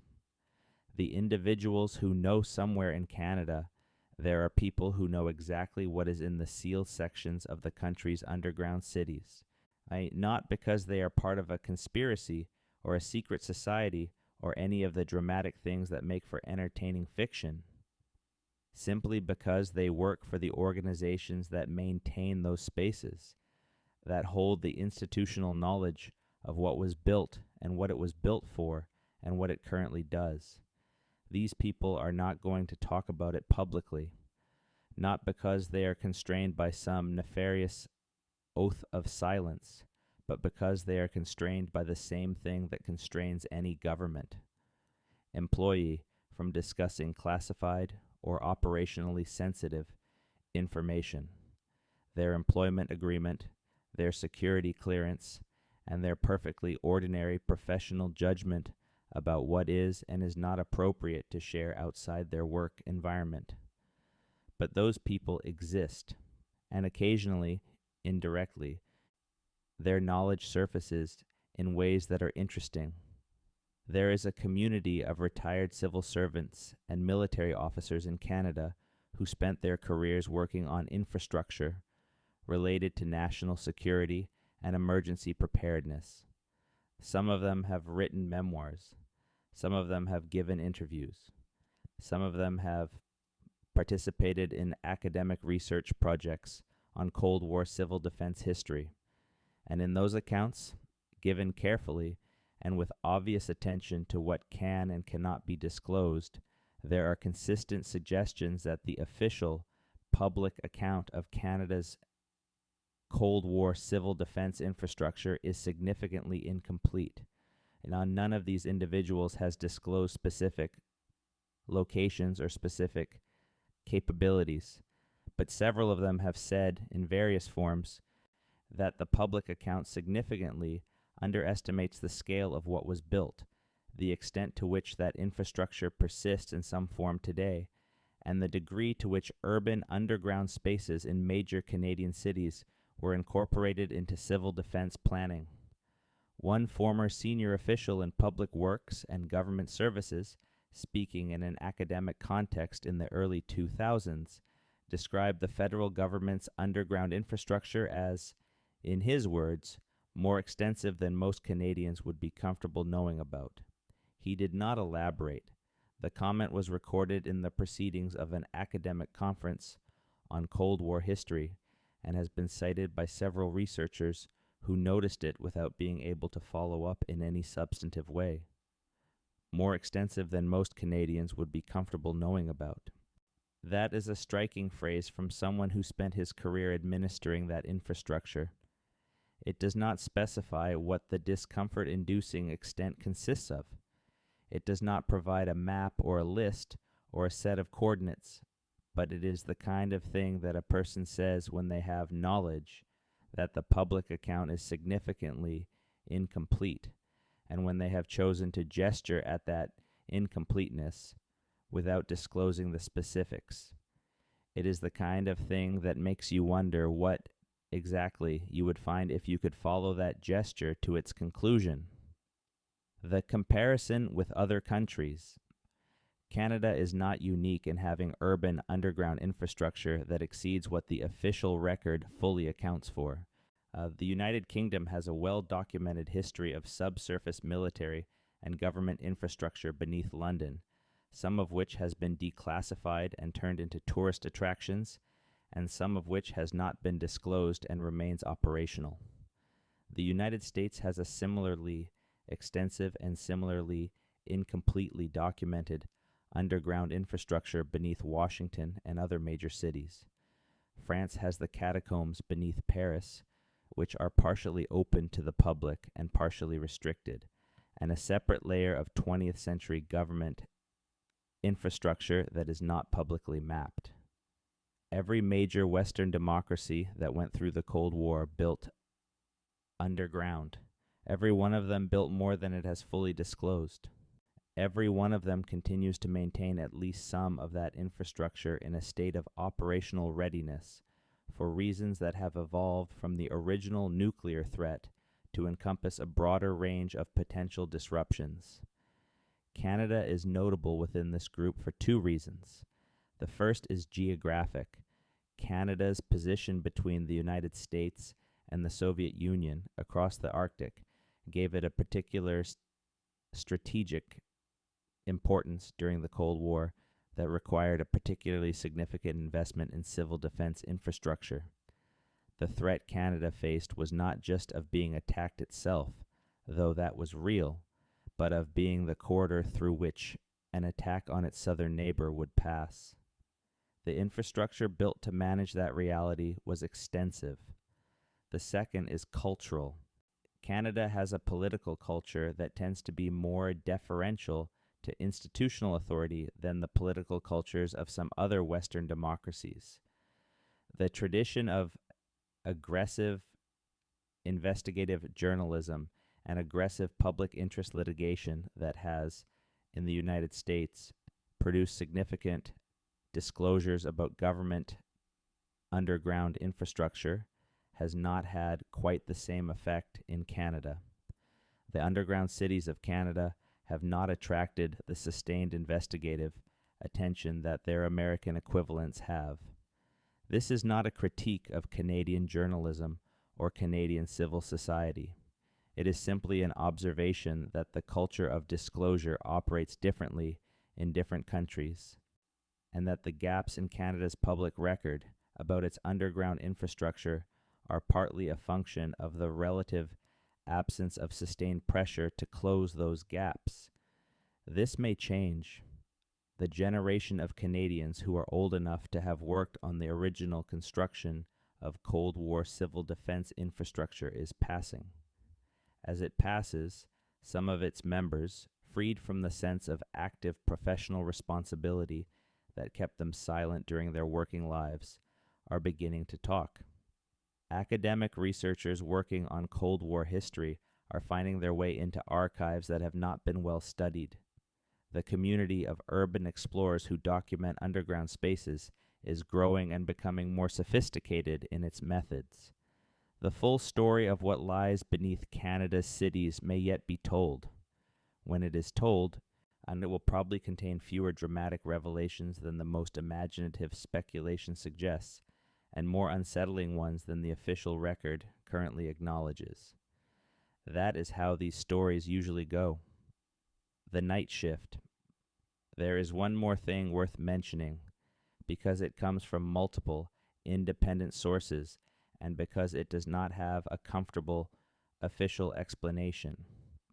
People who work late in the downtown cores of Canadian cities, the security guards and maintenance staff, and cleaning crews who are present in those buildings in the hours between midnight and 5 in the morning, have reported, in numbers sufficient to constitute a pattern, encountering maintenance personnel in sub-basement areas of their buildings who they did not recognize and who disappeared before they could be identified or questioned. And this is anecdotal. The individual accounts are not verifiable in a strict evidentiary sense, but they come from people in a range of buildings across a range of cities, and they describe consistent experiences. People in unmarked work clothing, in possession of what appear to be official access credentials, accessing sub-basement levels at hours when there is no scheduled maintenance work, and not appearing in the building's official visitor or contractor logs. There is an innocent explanation for this pattern. Building management companies often contract maintenance work to multiple firms, and the internal communication about who is working when is not always perfect. Contractors sometimes access buildings at unusual hours without the front desk being properly notified. This kind of administrative imperfection is normal. But the specific characteristic that multiple independent accounts share is the sub-basement access. Not the lobby, not the loading dock, not the elevator machine room. The sub-basement levels that are, according to official building documentation, not actively used. The levels where, if those buildings contain or connect to anything that is being maintained for non-commercial purposes, that maintenance would be occurring. The pattern is consistent, the explanation is not established, and the people who have made these observations have no connection to each other and no apparent reason to coordinate the details of what they are describing. Make of that what you will. The weight of what is underground. In the end, what the underground cities of Canada represent is something about the weight of the future as it presses down on the present. The people who built those spaces, who dug them and poured the concrete and ran the electrical conduit and installed the ventilation systems, were people who believed, with genuine conviction, that the world above them might at any moment stop working, that the sky could become a source of annihilation rather than a backdrop to ordinary life, that having a place to go underground was not paranoia, but the most basic form of prudence. They were not wrong to think this way.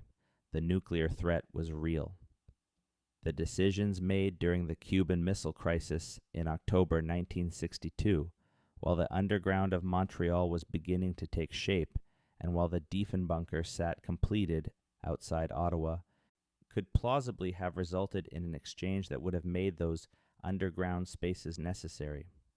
The margin by which civilization survived that particular crisis was smaller than anyone knew at the time, and smaller than most people realize even now. So the people who built the underground of Canada's cities were responding to a real thing. And they built seriously because serious people were taking seriously the possibility of an ending.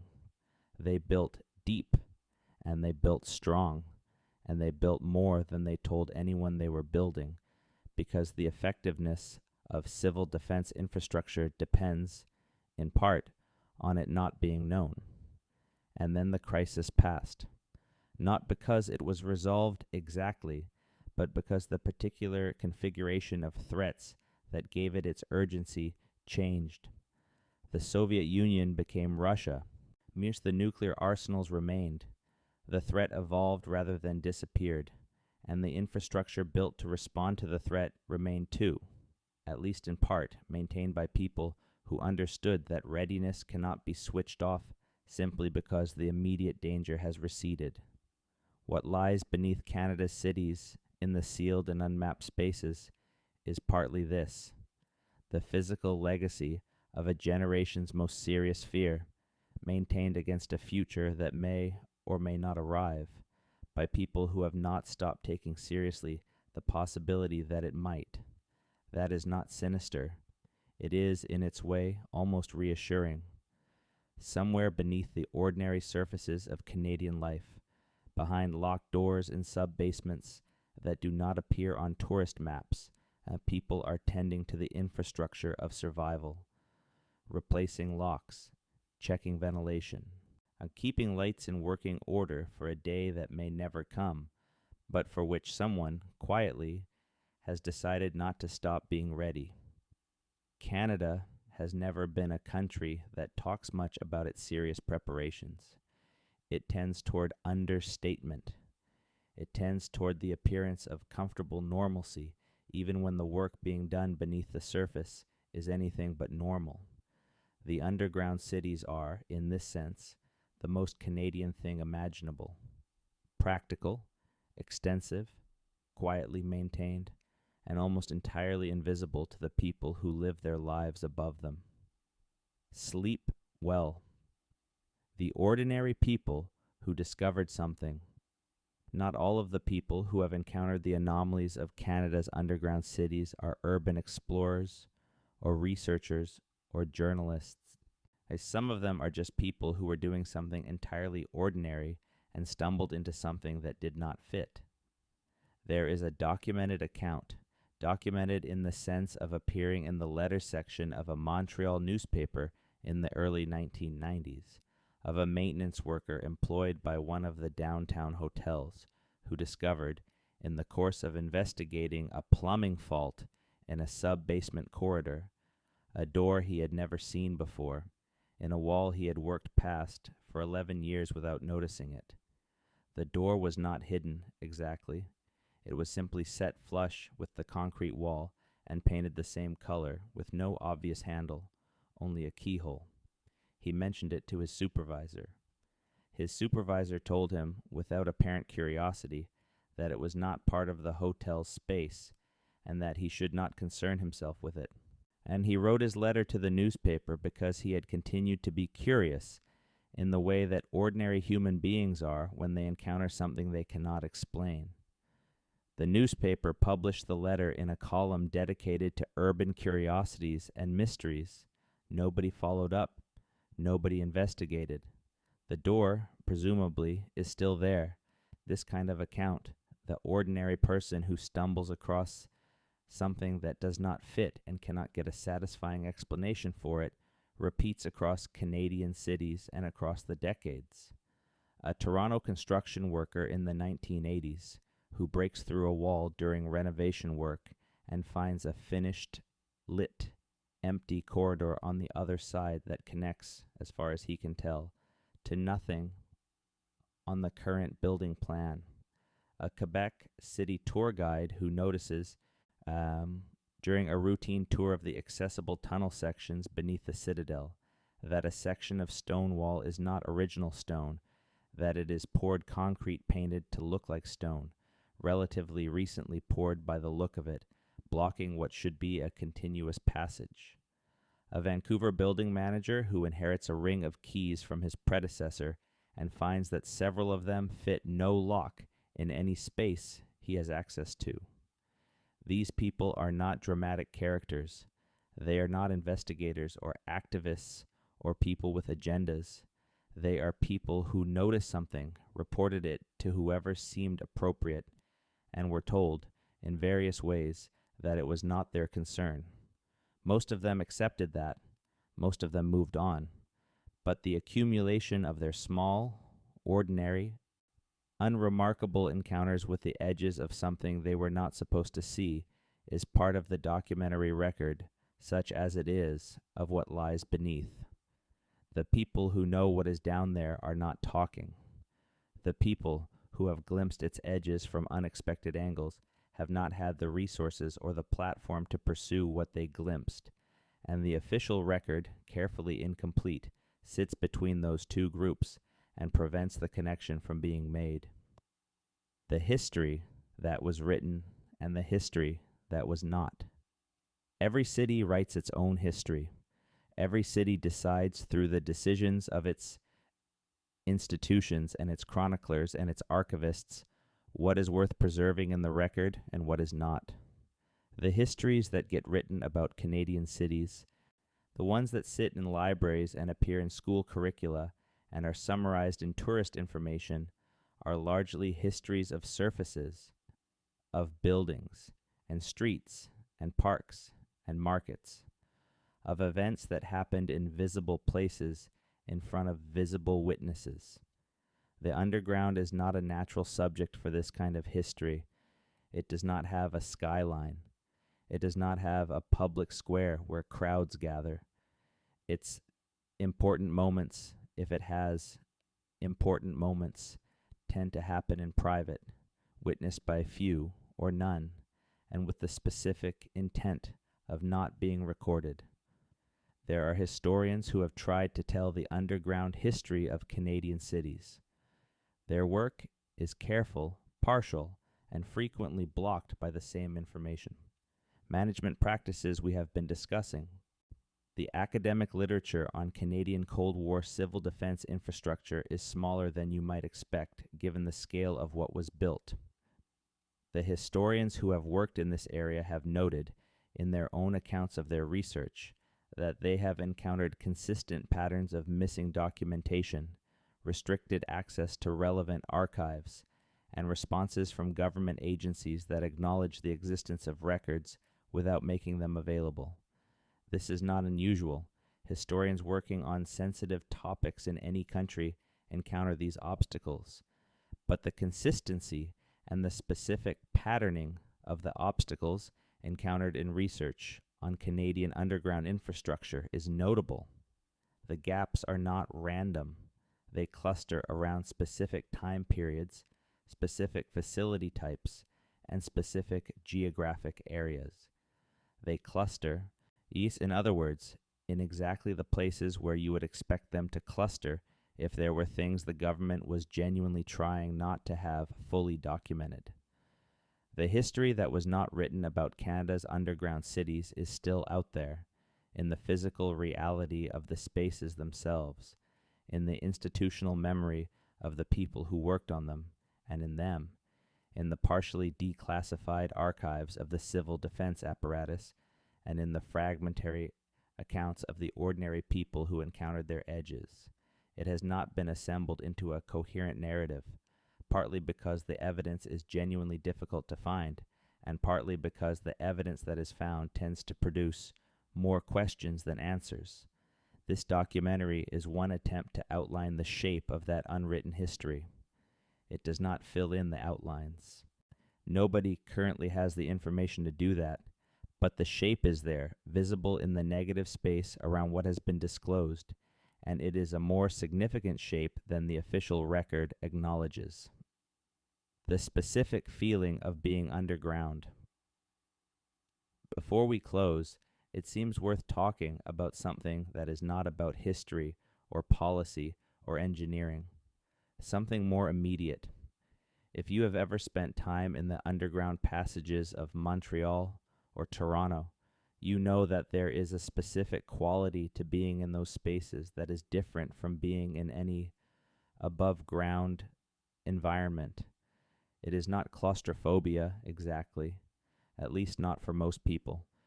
The passages are wide enough, the ceilings are high enough, the lighting is generally adequate.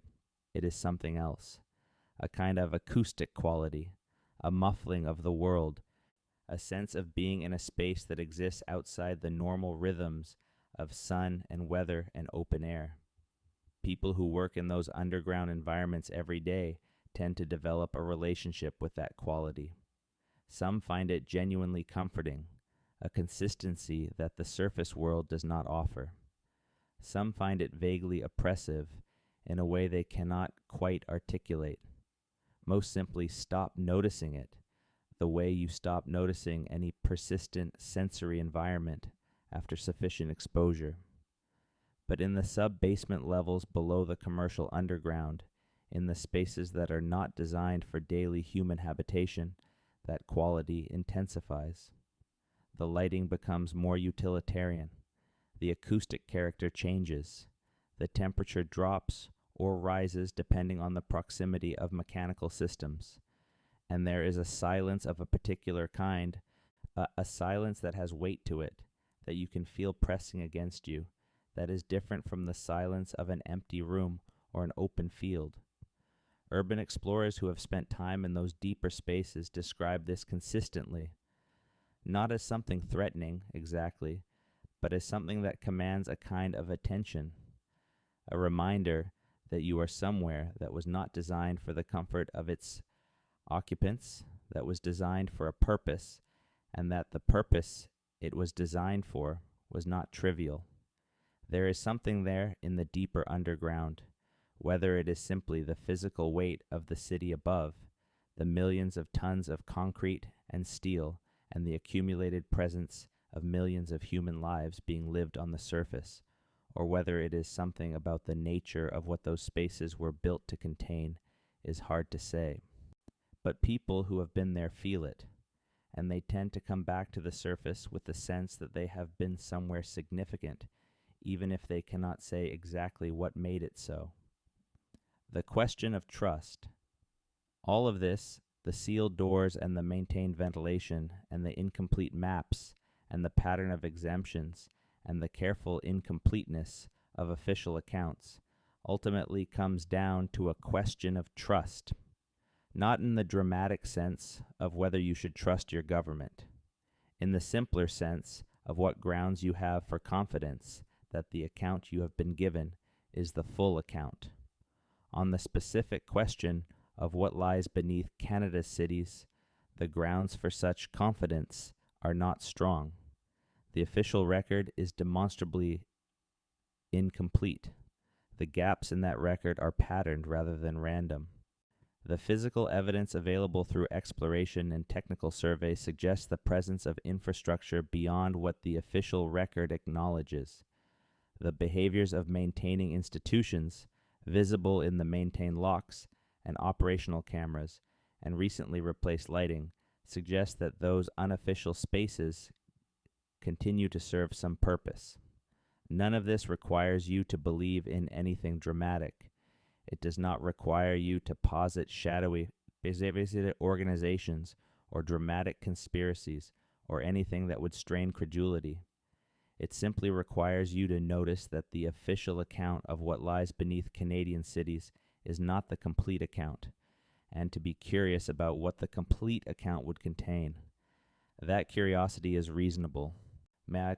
It is the kind of curiosity that a citizen in a functioning democracy ought to have about the things their government builds on their behalf, with their money in their cities. It is the kind of curiosity that should produce disclosure in a well-functioning institutional environment. The fact that it has not produced adequate disclosure is itself a data point. The underground cities of Canada were built with public money for public purposes, at least ostensibly. The public, as far as can be determined, has never been fully told what those purposes were, how extensively they were pursued, or what the lasting legacy of their pursuit looks like today. That is a gap in democratic accountability that is worth naming, even if it cannot currently be closed. Name it, at least. Notice it. And hold it in your mind as something that deserves an answer, even if the answer is not yet available. The gaps in the official record of what lies beneath your country are not the most pressing thing about your country, but they are something, and they deserve more than the silence they have received. The end of this particular tunnel. There is no dramatic conclusion to this story. There is no sealed envelope with the answer inside. There is no moment where the curtain comes back and the full picture is revealed. The underground cities of Canada, the sealed and the unsealed portions alike, will continue to exist beneath the streets of Montreal and Toronto and Ottawa and Quebec City and Vancouver, whether we know what is in them or not. What we can say at the end of all of this is that the question is real. The evidence is real. The gaps are real. And somewhere behind some of those locked doors, in some of those sub-basements, there are answers that have not yet found their way to the people who live above. Maybe one day they will. Maybe the archives will open further. Maybe the retired officials who know the full story will decide in the fullness of time that enough time has passed to tell it. Maybe an urban explorer with particularly good luck and particularly good equipment will document something specific enough that it demands a response. Or maybe those doors will stay locked for another generation. Maybe the answers will remain where they are, underground, maintained in the same careful, incomplete way that everything about this story has been maintained, available to the few and withheld from the many. Canada keeps its counsel. The underground keeps its silence, and the cities above go on, enormous and ordinary, built on a foundation that contains more than they have ever been fully told. That is, in the end, where this leaves us, not with an answer, with a better understanding of the shape of the question, and with the particular and not entirely comfortable feeling of knowing that beneath the ordinary surface of a very ordinary seeming country, something is being kept that we have not been permitted to see. Whatever it is, someone thinks it matters enough to keep it locked. That thought is worth sitting with on your way to sleep. Good night. The infrastructure of forgetting. There is a technical term used in archival science called deaccessioning. It refers to the deliberate removal of materials from an archive's permanent collection. An institution's deaccession for many reasons: lack of space, changed institutional focus, determination that certain materials are no longer relevant to the archive's core mission, Most of the time, deaccessioning is a routine, if sometimes controversial, process, but there is another form of deaccessioning, less formal, less documented, and more consequential. It is the process by which institutional knowledge simply ceases to be passed down. The expert who retires and whose expertise is not transferred to a successor. The files that are moved to off-site storage and never requested again. The institutional memory of a complex project that lives in the heads of the people who worked on it and dies when they do. Canada's underground infrastructure has been subject to this informal deaccessioning for decades. The engineers who designed the deepest parts of the civil defense network in the 1950s and 1960s are gone. The construction crews who built those spaces are gone. The government officials who commissioned them, who understood their full purpose and their full extent, are largely gone. What remains is the physical infrastructure maintained by people who may know how to keep it running without fully knowing what it was originally built to do, and a documentary record that reflects the choices made by institutions that did not always want to make their activities legible. This is the infrastructure of forgetting, not the active suppression of information, though some of that has certainly occurred, but the passive, gradual erosion of institutional memory that happens when complex organizations fail to adequately document what they build and why. The tunnels do not forget. The concrete and the steel and the ventilation systems do not lose track of what they were built to do. But the human institutions that built them have, in significant ways, lost track, and the people who come after, trying to understand what they have inherited, are left working backward from the physical evidence to reconstruct intentions that were never fully written down. This is a common problem in the history of infrastructure. It happens with bridges and dams and power systems as much as with underground civil defense networks. The people who build complex systems rarely document them adequately for the people who will come after. But the underground infrastructure of Canadian cities is an extreme case because the deliberate incompleteness of the original documentation compounds the natural erosion of institutional memory. You are trying to understand something that was built in part to be misunderstood, and that has subsequently been further obscured by the ordinary passage of time. The result is a set of spaces, physical and real and existent beneath the streets, whose full story may already be partially irrecoverable, not because someone chose to destroy the record, though that may have happened in some cases, but because the record was never complete, and the time in which it could have been completed has passed. The children who will know here is a different kind of thought to carry with you into sleep. Somewhere in Canada, there are children who will grow up to work in the institutions that maintain the sealed underground spaces. They will be recruited into those institutions for their intelligence and their discretion and their willingness to accept the terms of classified employment.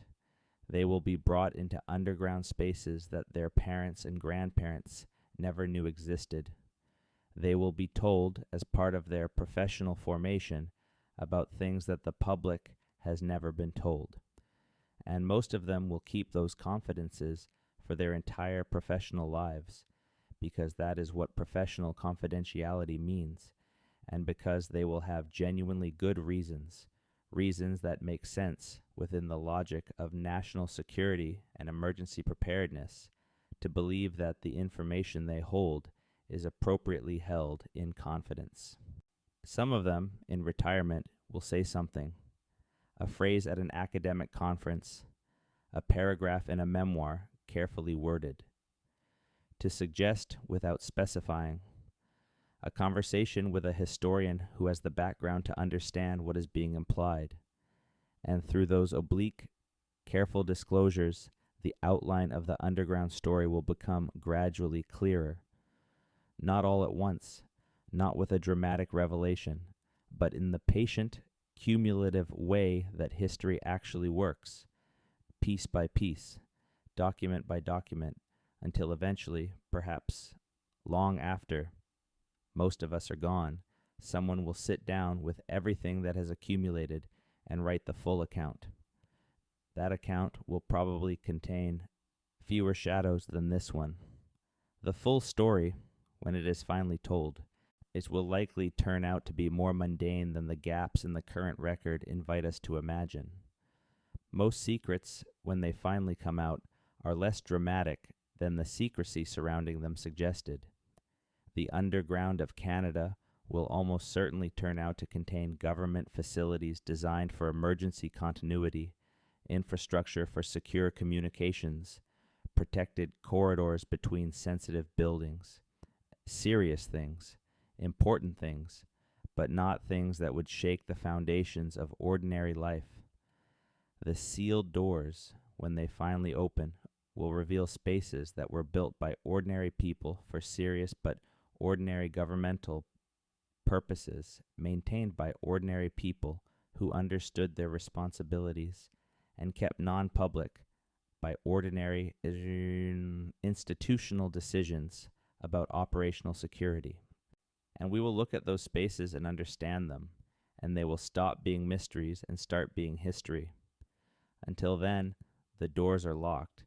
The lights are on inside, replaced by someone who has a key. The ventilation hums quietly in the dark, and somewhere above, the city goes about its business, not knowing quite what it is built on. Sleep well. The sound beneath the sound.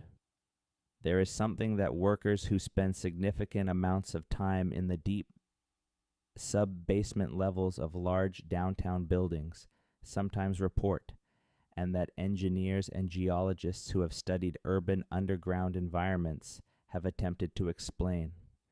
It is a sound. Not a sound that can always be recorded, not a sound that registers clearly on standard acoustic monitoring equipment. More of a vibration, a persistent low-frequency presence at the edge of what human perception can clearly resolve.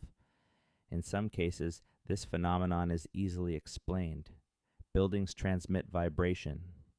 The metro systems beneath Montreal and Toronto produce significant low-frequency energy that propagates through the geology. Mechanical systems, pumps, and fans and compressors produce characteristic frequency signatures that spread through the subsurface environment. There is nothing mysterious about low-frequency vibration in urban underground spaces, but there are documented instances, documented by engineers who noticed the anomaly in the context of acoustic surveys conducted for construction planning purposes of low-frequency vibration signatures in specific sub-basement areas that could not be attributed to known mechanical sources in those areas, signatures that were consistent, repeating at regular intervals, originating from a direction and depth that did not correspond to any cataloged infrastructure. The explanations offered in the engineering documents for these anomalies tend to be appropriately cautious. Undocumented utility, infrastructure, resonance effects from distant mechanical sources, geological factors. These explanations are scientifically reasonable. They are also, notably, non-specific. They explain the phenomenon in general terms without identifying the specific source. The specific source of a low-frequency vibration anomaly in a specific sub-basement location is, in principle, findable. You triangulate from multiple measurement points. You conduct a directional survey. You follow the signal to its source. This is standard acoustic engineering practice. The follow-up surveys that would have allowed this triangulation to happen appear not to have been conducted, or if conducted, not to have been included in the publicly accessible portions of the engineering reports. The anomalies were noted and attributed to general causes, and the investigation stopped there. This is a small thing. An acoustic anomaly in a sub-basement is not by itself evidence of anything, but it is another thread that leads somewhere that nobody has been permitted to follow. The distance between the map and the territory. There is a philosophical distinction made famous by the Polish-American thinker Alfred Korzybski between the map and the territory. The map is a representation of the territory. It captures certain features of the territory in simplified form so that the territory can be navigated. But the map is not the territory. The map inevitably omits things. The map inevitably distorts things. And the most dangerous confusion you can make is to treat the map as if it were the territory, to navigate by the map while forgetting that the territory may contain things the map does not show. The official maps of Canada's urban underground are good maps. They are accurate representations of the publicly accessible portions of the underground network. They will get you from one metro station to another, from your office to the coffee shop in the connected concourse, from the parkade to the lobby of your building. For the purposes they are designed to serve, they serve those purposes well. But they are not the territory. They are representations of part of the territory, the part that has been designated as public, the part whose existence and configuration has been decided by someone to be appropriate to disclose. The territory itself, the actual underground of Canada's cities, is larger than the maps show. It contains things the maps do not. Some of those things are entirely mundane, the ordinary overflow of infrastructure that every complex urban environment generates, the old basements and redundant utility tunnels and obsolete service passages that accumulate over decades of construction and renovation. And some of those things are not entirely mundane. Some of them were built for specific purposes that required, by the logic of those purposes, that they not appear on public maps. Living above a city is, in this sense, an act of partial knowledge. You know the surface. You know what has been mapped and disclosed and open to public experience. You do not know the full territory. You navigate the map and forget, most of the time, that the map and the territory are different things. Canada's underground cities are a reminder that the territory always exceeds the map, that the world is always more than what has been shown to you, that beneath the ordinary surface of ordinary life, there are things that exist in the gap between the official account and the full reality, waiting, with the patience of concrete and steel and locked doors, for the day when someone decides that the time has come to close that gap. That day may or may not come in your lifetime, but the gap is there, the territory is there, and knowing that it is there, even without knowing what it contains, is a different and more accurate relationship to the world you live above. Carry that with you, into sleep, and then back out into the day. Good night. Thank you for spending this time with this story. If it gave you something to think about, drop it in the comments below. Tell me where you are and tell me what you think is behind those sealed doors. I read every single one. Subscribe if you want to keep going down these particular rabbit holes. There are more to come, many more. See you on the next one.